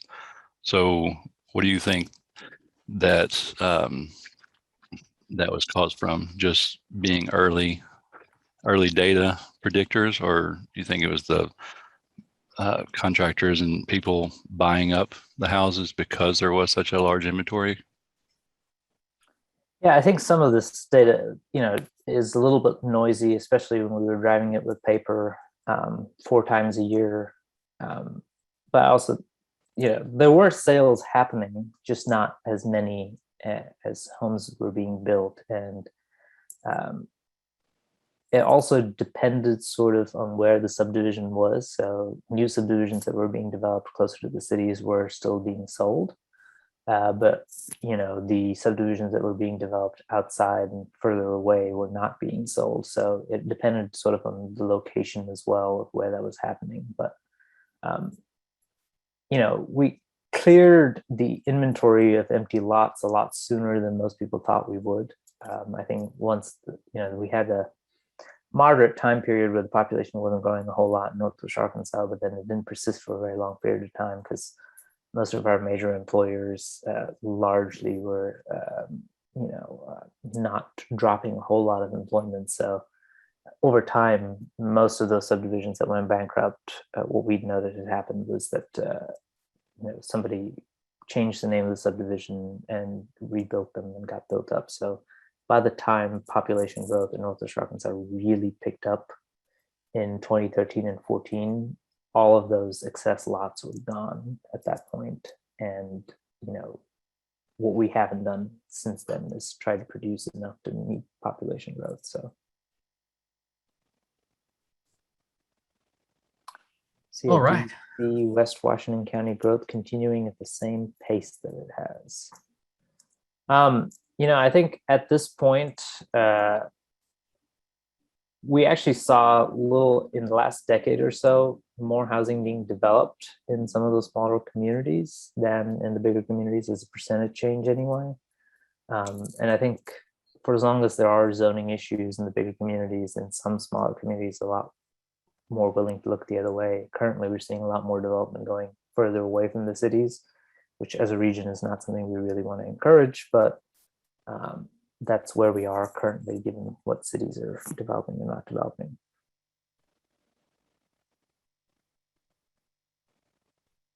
All right. Thank you for that, Mervin. That was a actually phenomenal presentation, a wealth of information, no pun intended, but thank you.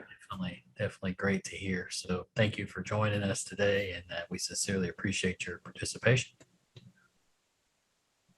Happy to. Right. So moving on to our next presenter, just to pull up the agenda real quick. Up next, a former colleague of mine, Mr. Eric Bock, to present Enabling High Accuracy Workflows with Esri Field Maps using Trimble GNSS Receivers. Eric, we'll gladly welcome and turn things over to you, sir. All right, thanks, Chad. So today we're talking about one of my fun favorite topics here, enabling high accuracy workflows with Esri's field apps using Trimble GNSS receivers. So let's start off with some fun stuff here. This is your brain, and this is your brain on mobile GIS data collection. Some of y'all may get that old reference, but here are a lot of buzzwords and things that come up when we talk about mobile data collection. Some of you may understand some things like datum and datum transformations. We'll discuss today so you kind of understand what that actually does with your data. All right, so let's get into this. Today we are going to focus on a high accuracy external GPS receiver, a middleware app that is used to configure that receiver and output different datums, geoid models, things like that, to provide a better location through different location services for third-party apps. Like in this case, we'll talk about the Esri apps today. So this is going to be our main component. And with that, I'm going to break it down and start with kind of how location services work. And when Esri Collector first came out, it really drove the BYOD, or bring your own device, environment. And companies were able to use existing iPads and tablets and phones. And what we found with that is, in some cases, the 5 to 8 meter accuracy that a phone or a tablet would give you would be sufficient for assessments and poll collections and certain aspects. But some people needed something more accurate.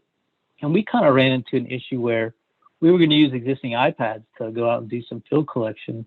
And when we get out there, the accuracy was only 50 feet. It wouldn't get any better. And come to find out, not all tablets have GPS built in them. In our case, iPad Wi-Fi mode did not come with a GPS. So our accuracy wasn't good. So a customer of ours down in New Orleans, this is a city park around the Museum of Arts. And we went out and pretty much did what we call the Pepsi challenge.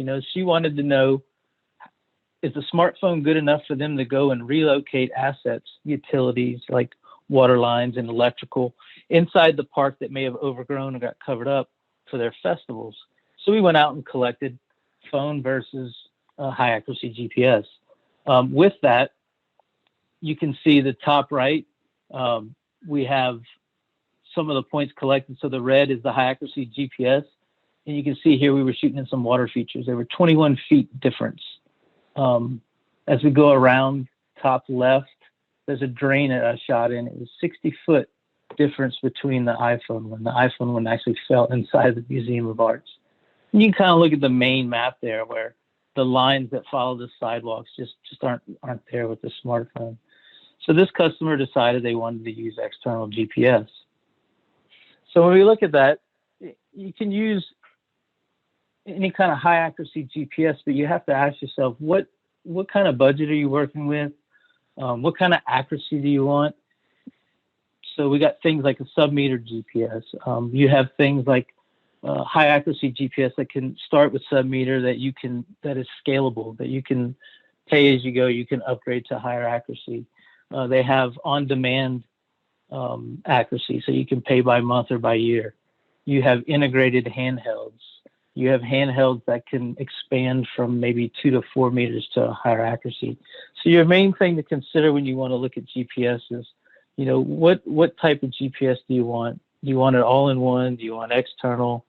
Some other things are operating systems, iOS versus Android. And I'm going to pop out of the presentation here and show you that we have a pretty good little form here where you can go in and select the product you want to use, the operating system, you know, the application, the device, and it'll tell you when you click over them if it's compatible, if it has to have a special setup. And building on this, eventually we're going to have things like videos and different settings.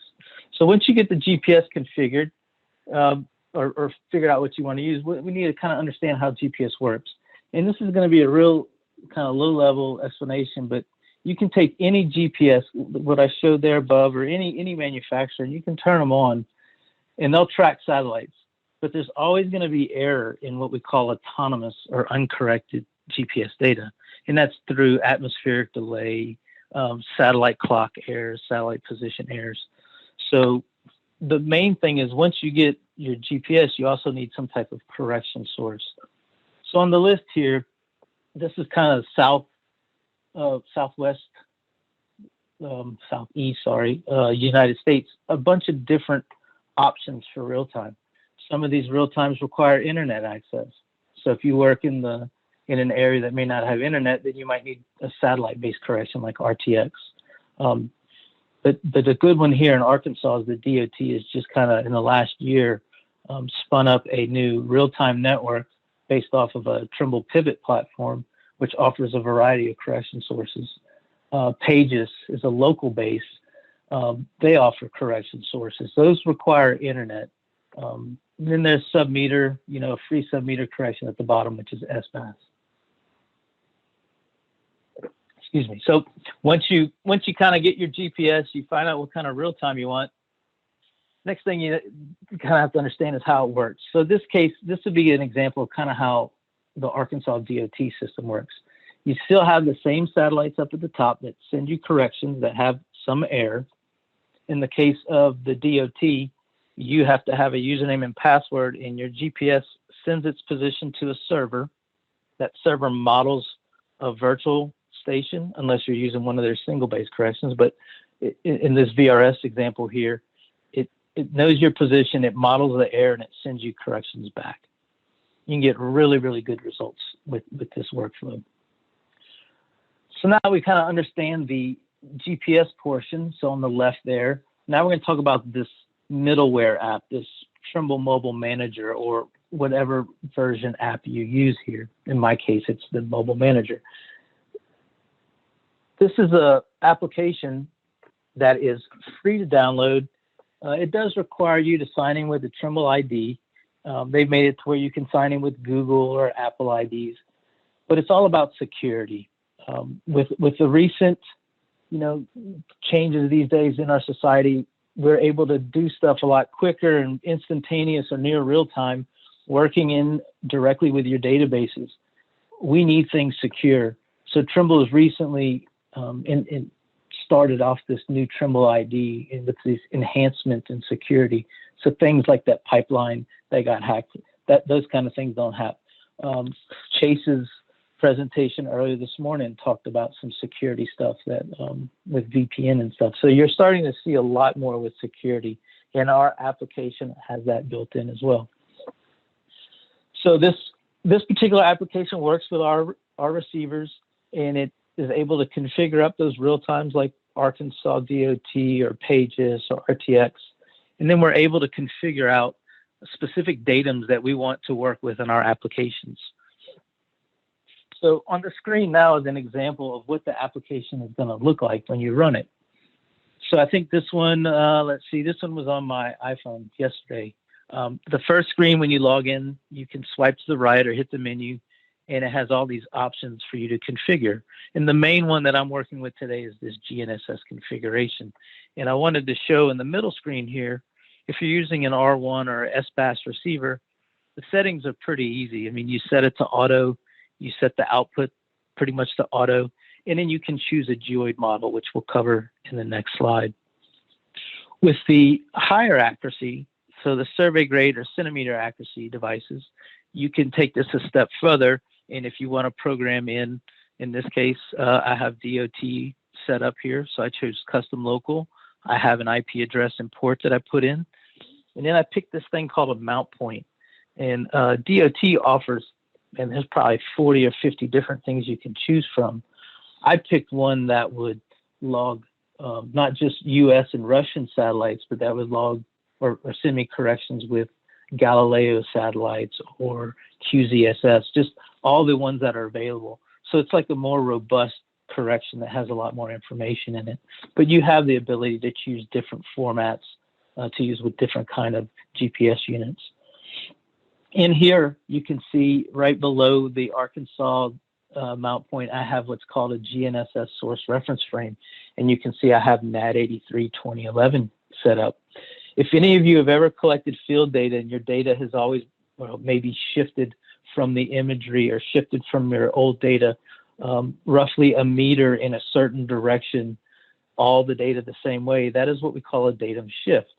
And what Trimble's done here is trying to take out some of these guesswork that you had to do in the past. Well, what datum are we working in? What epoch of that datum are we working in?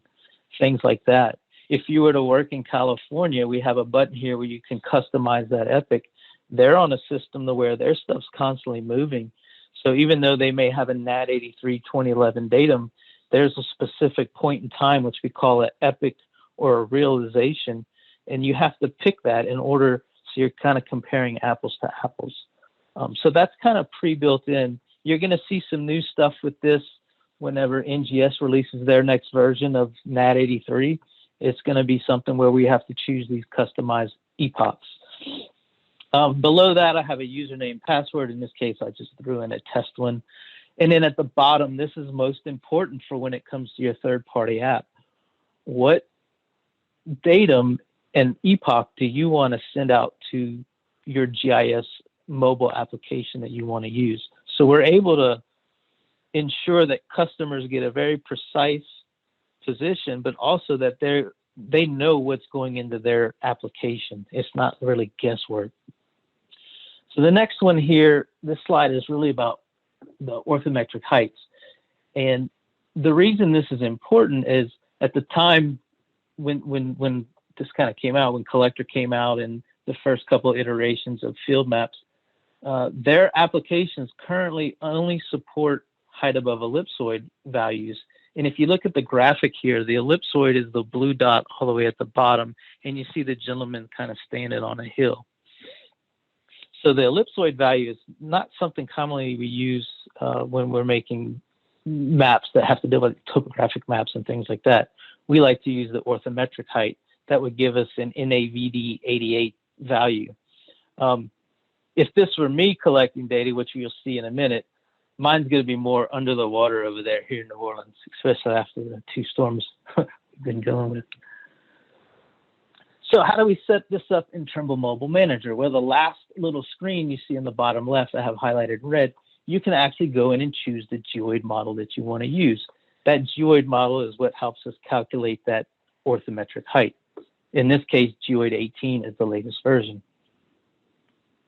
Now on the right side, you'll see this is my screenshot. Now this wasn't from yesterday because in this case, I was connected to my local base here in Louisiana. So I was using the LSU's GulfNets real time, but you can see I'm RTK fixed.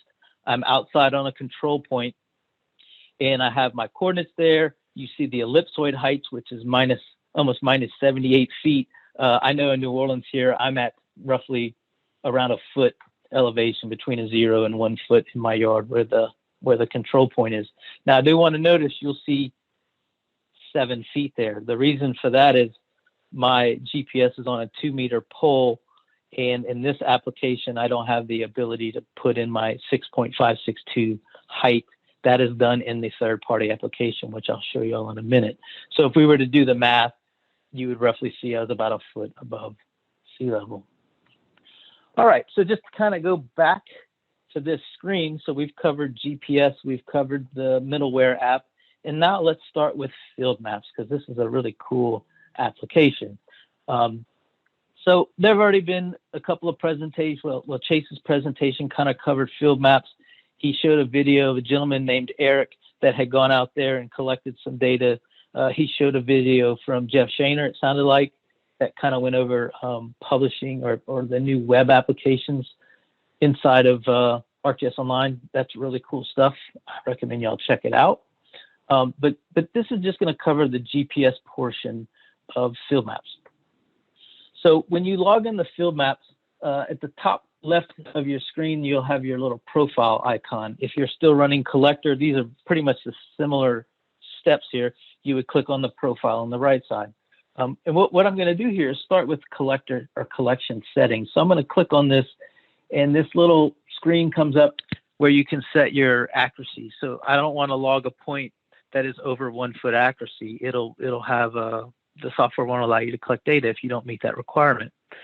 We can turn on or off GPS averaging. In some cases, that may be useful for you. Streaming, that's when you want to collect a line or an area. You can tell it to stream by distance or stream by a time. And we have a few other things in here. Photo upload size, highly recommend if you're in an area that may not have good cell phone coverage and you find it's hard to upload data back to ArcGIS Online or Portal or your server, you may want to change your photo size to a smaller size. This screen right here, when that video went on with Chase and he was showing Jeff discussing the new web application for field maps, he kind of skimmed over a section called settings. And if you would have clicked on that, you can actually pre-configure your application to where when the user logs in, these settings we see right here in the screen would actually already be configured for that user. So that's kind of a new feature. It's really cool. Next thing we're going to do is provider. And this is more where the high accuracy portion comes in. The default is integrated provider. And if you want to add an external receiver, you can go in there and add, in this case, I added a Trimble R2. And you see it's kind of hard to read here, but if I had to click on info, I would be able to set the antenna height. It says right now it's connected and it's set to 2 meters. And the blue check means that is the device that is going to get the position from the GPS to the field maps. I should have noted too, back when we were at the field maps, the Trimble Mobile Manager application, that is a one-time configuration for field maps. So you run it, you set up the configuration, you test it, and once you're happy with it, you close it down. When you set the R2 right here in field maps, or a Trimble receiver for that matter in field maps, Trimble and Esri have a great partnership, and they've actually included the Trimble SDK into the application. So it'll know when you choose the Trimble R2 or an R1 or a Catalyst that it needs to use the Trimble Mobile Manager app, and it'll automatically run that for you in the background. So it's just a one-time configuration with field maps. The last thing here really we'll talk about with field maps here is the profile. And this can get you in some trouble with if you pick some wrong things here when it comes in regards to datum transformations. So it asked me, what is my GNSS coordinate system? Well, from our previous slides, we told it to output, Trimble Mobile Manager said to output that data in NAD 83 2011. So I was able to choose that here. And then it says, what is your map coordinate system? This can get some people in trouble if you pick the wrong thing here, but basically, if you publish out of ArcGIS Online or use Esri base maps, you're going to be in the Web Mercator auxiliary sphere projection. When you set this up, there's also an option for Web Mercator. If you accidentally pick that one over auxiliary, the GPS will not work. I've run into that a couple of times. But once you get that all set, it's going to ask you where you're located, and then it's going to give you a datum transformation to use. And there's going to be a big list. And Esri has simplified it by, based on your inputs, the top one at the list is pretty much the one you're going to use. It's good to double check and verify, but for the most part, it's good to use there. All right, so the next thing, once that's all configured and you're running in your web map, I'm not going to cover collecting data too much because they've made it so easy. You basically just hit the little blue button down there at the bottom with the right cross in it, and if it's a single shot setup, it'll log that position right then and there, and you fill out your information. If you have a lot of features in your list, you pick the feature you want. What I really want to talk about is this GPS bar at the top. So if you click, well, you see the word GPS accuracy 0.3 inches. If you click on that, it'll give you your details. In this case, I know I'm talking to the R2. I know my profile is correct. The altitude here is showing my mean sea level instead of height above ellipsoid. And then all this other information is showing up as well. All right, so that is field maps. I'm going to give y'all links at the end of the thing with videos. There's a lot of great information out there. Oh, I got one more thing, sorry. I guess before you publish data, it's good that, or at least we recommend you set up your GPS metadata. This can be done a handful of ways in Esri. You can do it in ArcGIS Online. You can do this in ArcGIS Pro using the GPS metadata tool. You can build it by hand if you want to do that. But depending on what you type of point collection you want to use, averaging versus single point, your data is going to be populated differently. So if you have averaging turned on, it's only going to populate your general and your average point tabs here on the left. If you do single point, you'll get general and everything under single. And I want to point out that this is for point features only. They don't do lines or areas where you can get the metadata at this time. And one feature that Chase mentioned or on one of his slides with these enhancements is Esri wants to then store orthometric heights. So we have the ability to do it now with the Trimble Mobile Manager software along with a little arcade expression, and I can share that with y'all as well. But in the future, this will kind of be embedded in their system. Right now, this altitude under general is stored as height above ellipsoid, so just keep that in mind. All right, a couple more here. We have Survey 123. So I have a note here. Survey 123 is a different group than the Field Maps group at Esri. They did not incorporate the Trimble SDK. So in this case, when we run Trimble Mobile Manager, we leave that running in the background, and then we start up Survey 123. The settings in all these apps are very, very similar. So I log into my Survey 123. I click up on the top under my profile. It's hard to see, but it's a satellite and EB. You can click on each one of those. In this case, I went to my settings. I'm going to click on location.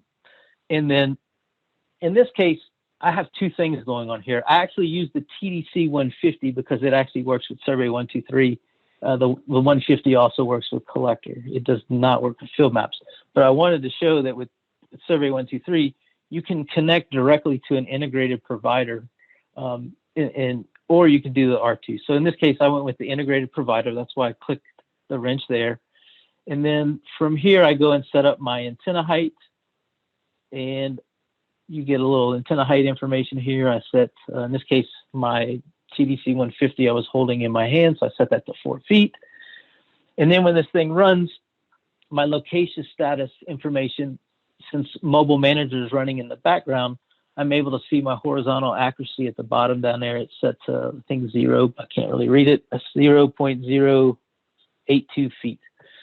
So that accuracy from that Trimble TDC 150 is porting over into the Survey 123 app. They also have a little bit different way to store GNSS metadata. You got to go in and build it into their Excel spreadsheet. If anyone needs information on that, I can provide it. Quick capture. So quick capture is very similar. It's kind of like the other group there. They're not part of the Field Maps team. So this one also does not have the SDK built into it. The setup is pretty much the same way as we set up Survey 123. So in here, I log in the quick capture. I set my location profile. From there, I choose my Bluetooth receiver. I click on Discover for Bluetooth, choose my external GPS receiver, set my antenna height, and then you can see here that it is tracking my Trimble R2. It says RTK fix. I know that is the best accuracy we can get, centimeter accuracy, when it says RTK fixed. And then here at the bottom on the main screen, it's kind of coincidental. When I spun this up 2 years ago at the Esri conference, when they released this, we were flying home to a hurricane. So we spun up a disaster response app to test out. And, you know, here I am 2 years later dealing with it again. So maybe this is a sign. But anyway, we have GPS accuracy at less than a foot. That is really how we spin up our 3 apps there. Here is just a quick page on, there's a wealth of information out there, videos. Trimble has a blog. I recommend, if you want to see this orthometric heights, it says collector, but you know, field maps is essentially collector built into it. So the information comes across the same. Esri has a great field maps blog. Jeff Shaner and a bunch of the team post stuff, and there's a lot of good videos on some of the things that were shown today. They go into more detail with that. All right, so with that, you know, here is my contact information. Actually, the picture on the left there was me doing field maps beta testing a couple of years back, testing vertical accuracy with a new version of Mobile Manager. It's one of my only control points here in New Orleans that I can use. All right, so let's see here, Chad, how I can do this question stuff. I guess I go to the chat box. Question from Michael was, are there any guides on how to get Mobile Manager working for offline collection with RTK? When testing offline collection with our unit, as soon as we disconnect from the internet, we seem to lose the real-time connection. Yep, it's a great question. So depending on your RTK, if it is the internet-based RTK, then if you don't have internet access, that's not going to work. You would need some type of correction format like a Trimble RTX, which can get down to some survey grade or centimeter accuracy levels, depending on the receiver. But yeah, in order to use, you know, unless you had a radio connection to your base, certain receivers like this R2 on the screen, we can go into the web UI and program up to receive corrections via radio signal. But if it is an internet-based correction like RDOT or Pages, you do require internet access. I have seen some customers boost their antenna Wi-Fi on a phone hotspot or things like that. There's certain ways to do that, and we have a couple of survey guys on our team that really have that really know a lot more about that stuff than I do. So if you want, feel free to reach out to us so we can kind of help out with some of that information. Okay, great. Looks like the next one after that, is there a setting for collecting points on the move for, say, a topo survey from a UTV? Yes, I think someone had asked Chase regarding that. I guess it really depends on the app they're using. You know, in some softwares, right now I don't have one in the, let's see, if we're just doing points, you'd have to manually do a point. It's not going to be something like automatic, like in maybe Trimble Access, where they have a topo thing where you run the line and it every 5 seconds or 20 feet it logs. So in this particular application, I don't have that just yet. However, in some applications, and even maybe with the Esri field maps, you could run it as a line. And I know with Trimble TerraFlex, we could run it as a line and export out the line as a CSV file, and it would actually store that elevation as an attribute. But we can do some digging into that, and I can definitely, you know, request that information to Esri and even to Trimble. They have a great page where it's like, I think it's called Esri Ideas, and you can bump things up. But yeah, reach out to us and we can discuss that a little more. Appreciate the question. Okay, a couple of comments from Brian. One, please share the arcade expression with us. Sounds useful. Thank you. And then to clarify, the Survey 123 and Quick Capture apps are installed on the Trimble TDC 150, correct? Which are okay, go ahead. So yeah, so you have to go to the Play Store and download the application, and then there'll be, you know, to use Survey 123 and Quick Capture, you'll need a certain level license. But yeah, you can run those no problem on the 150. In fact, I was testing the 150 when I used Survey 123.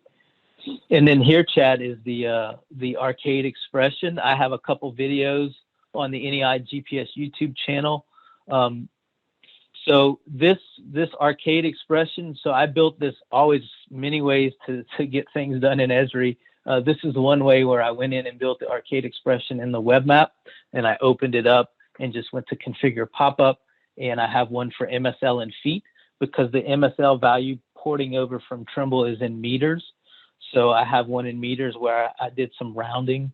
So down here at the bottom, sorry, I guess I should explain this. These are the expressions that you would use when you add the expression.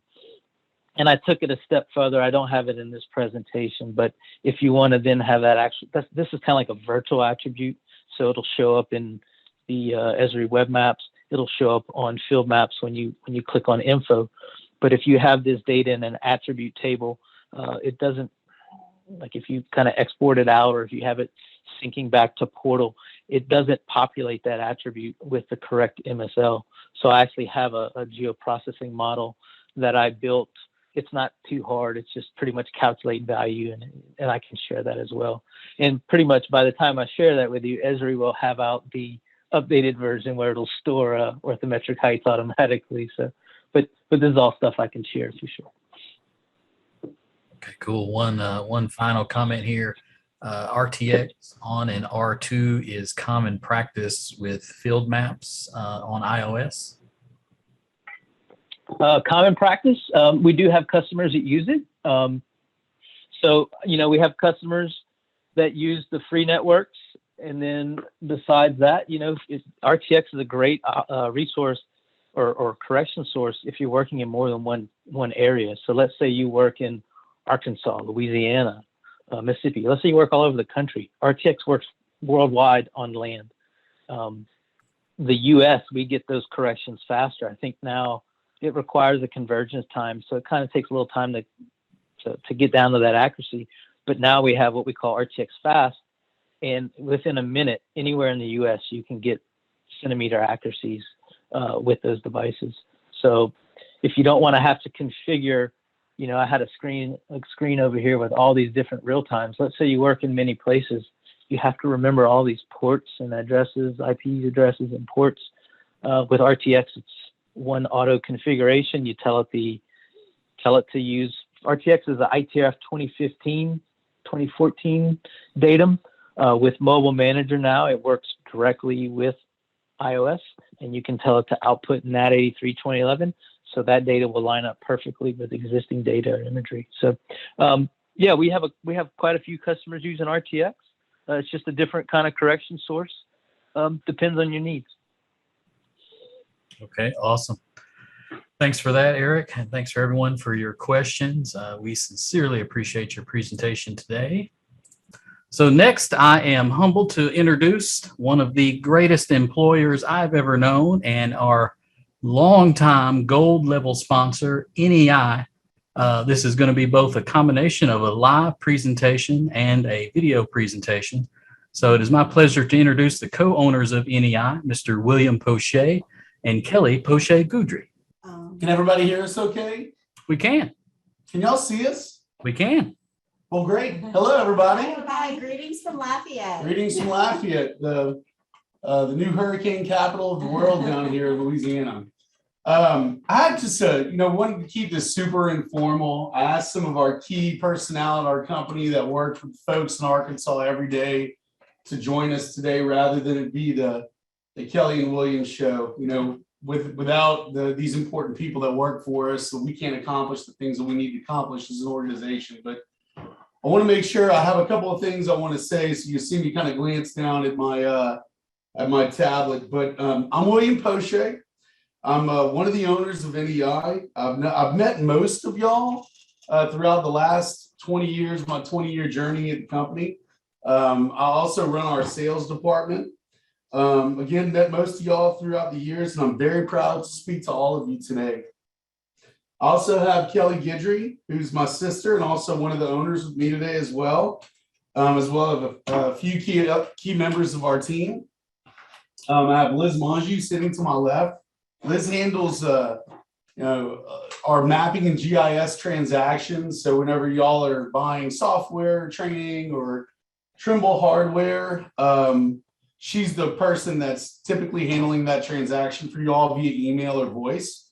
I also have Lane LeBlanc sitting right here with the cool Titleist cap on. Lane has been with NEI for 22 years. Liz, how long have you been with us? Almost 15. Okay, almost 15. I want to make sure I emphasize that. Lane is a key part of our team. There's probably a lot of y'all that have spoken with Lane or emailed with Lane. Lane helps out with mapping and GIS support. He works in tandem with Eric Bock. And I also have Freddie Shotan right over here with the cool shirt on, cool NEI shirt on.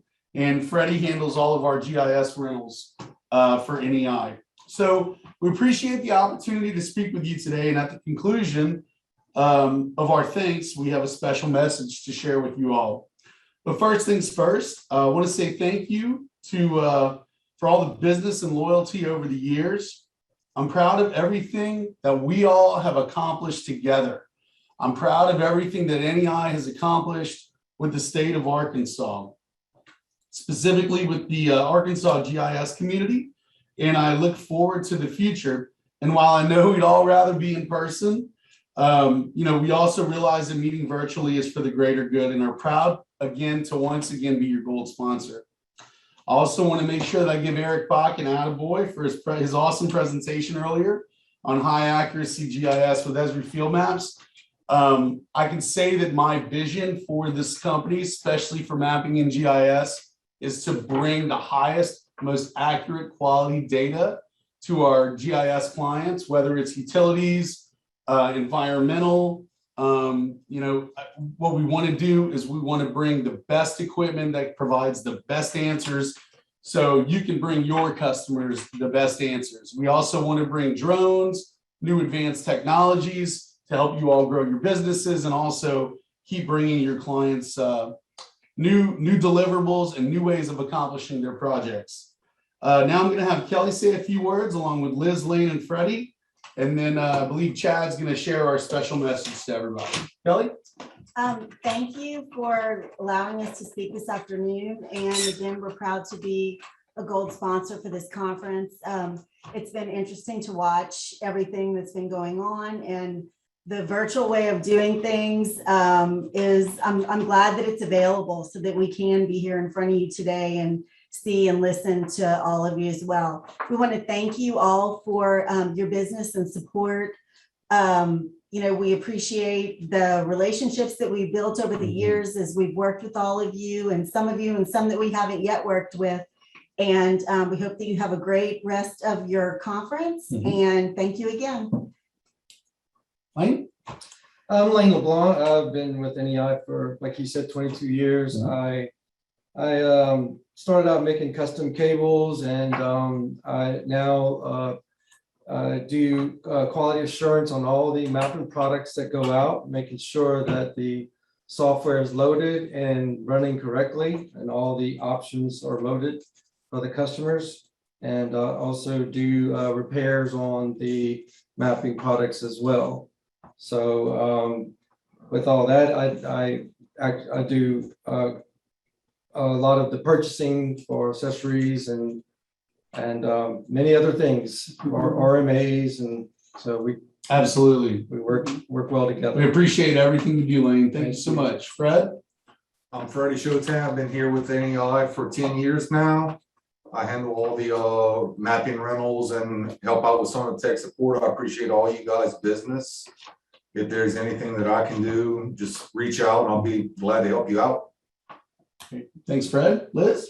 Hi, I'm Liz Mongeau. I've been with NEI for 15 years. Love every day of it. Wonderful group of people to work with. First of all, I want to thank all of you for the business you've given us and the continued business that we have with you. We're here to serve you, and we're here to answer any questions at any time. Just give us a call.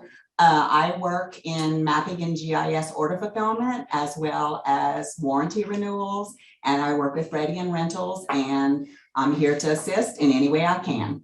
Thank y'all for the business. And just before we flip it over to the special messages that we have, I think there's one thing in this room that you'll notice, and it's the longevity and its experience. Just within this room, you've got 100 years of experience. Some might look at that as a bad thing.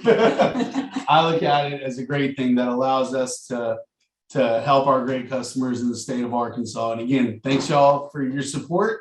And if we can help out with anything, just please feel free to reach out to myself, Eric, Kelly, anyone in the room, and we'll make sure that we get you guys taken care of. So thank you and have a great rest of your conference. Thank you. NEI is a Trimble Geospatial distributor. We sell mapping, marine, and survey grade positioning products. What the Trimble brand means to NEI as well as to our clients is durability and innovation. Drop it out of the back of a truck, pick it up off the ground, put it back on your pole, and it's going to still work. That's what that means to NEI, and that's what it also means to our clients. One of the things that's given NEI the strength and confidence to go out and do our job every day is knowing that Trimble is 100% committed to its distribution. What separates Trimble distribution from other manufacturer distribution is the localization piece. NEI works from Louisiana over to Florida, up to Georgia, over to Arkansas. There's different problems in different regions that require geospatial expertise. So in order to deliver world-class geospatial solutions, we need boots on the ground in these specific regions to answer these questions. Our backbone is customer service. It's been that way since the very beginning. Our father believed in that. William and myself believe in that. Our employees believe in that. Our teams, we have strong relationships internally and we have strong relationships externally. We're proud to be a family business, a woman-owned business, and to work with a partner like Trimble. We've come a long way together and it's been an exciting journey and we look forward to what, the future holds. Thanks again to our Go Level sponsor, NEI, that wonderful, not only live message, but personal message as well. All right, so back to our agenda. I think we're going to close out the day. Yep, so it looks like next thing is the day one wrap up, which I am personally glad to introduce back to Mr. Deano Traywick. Thank you, Chad. I appreciate that. I just want to reiterate all the things we've talked about today or gone over. A wonderful presentation with Eric Abrams on managing GIS and the journey through time. Just understanding where we are, where we've been, how do we get to where we want to go. So I just really appreciate his time and his contribution to the Arkansas GIS Forum in this virtual environment. Also want to call out each and every participant today. Thank you for joining us. Thank you for just being supportive of us and what we've put together for you. And I hope that you've enjoyed it. I hope you've gained something and learned something from it. And definitely come back tomorrow. We've got another full day tomorrow planned. We've also got more questions tomorrow, more games, more prizes, and the forum awards tomorrow afternoon. So definitely join us again tomorrow, and we'll keep this thing going in this virtual environment that we're in. Thank you all very much. All right, thank you, Deano. And everyone, remember, if it hasn't been clear in the emails that went out, you use the same meeting link as you're connected in right now to rejoin the meeting tomorrow. Same meeting link, or same bat time, same bat channel, as they say. So thanks again for everyone for joining, and we'll see you tomorrow.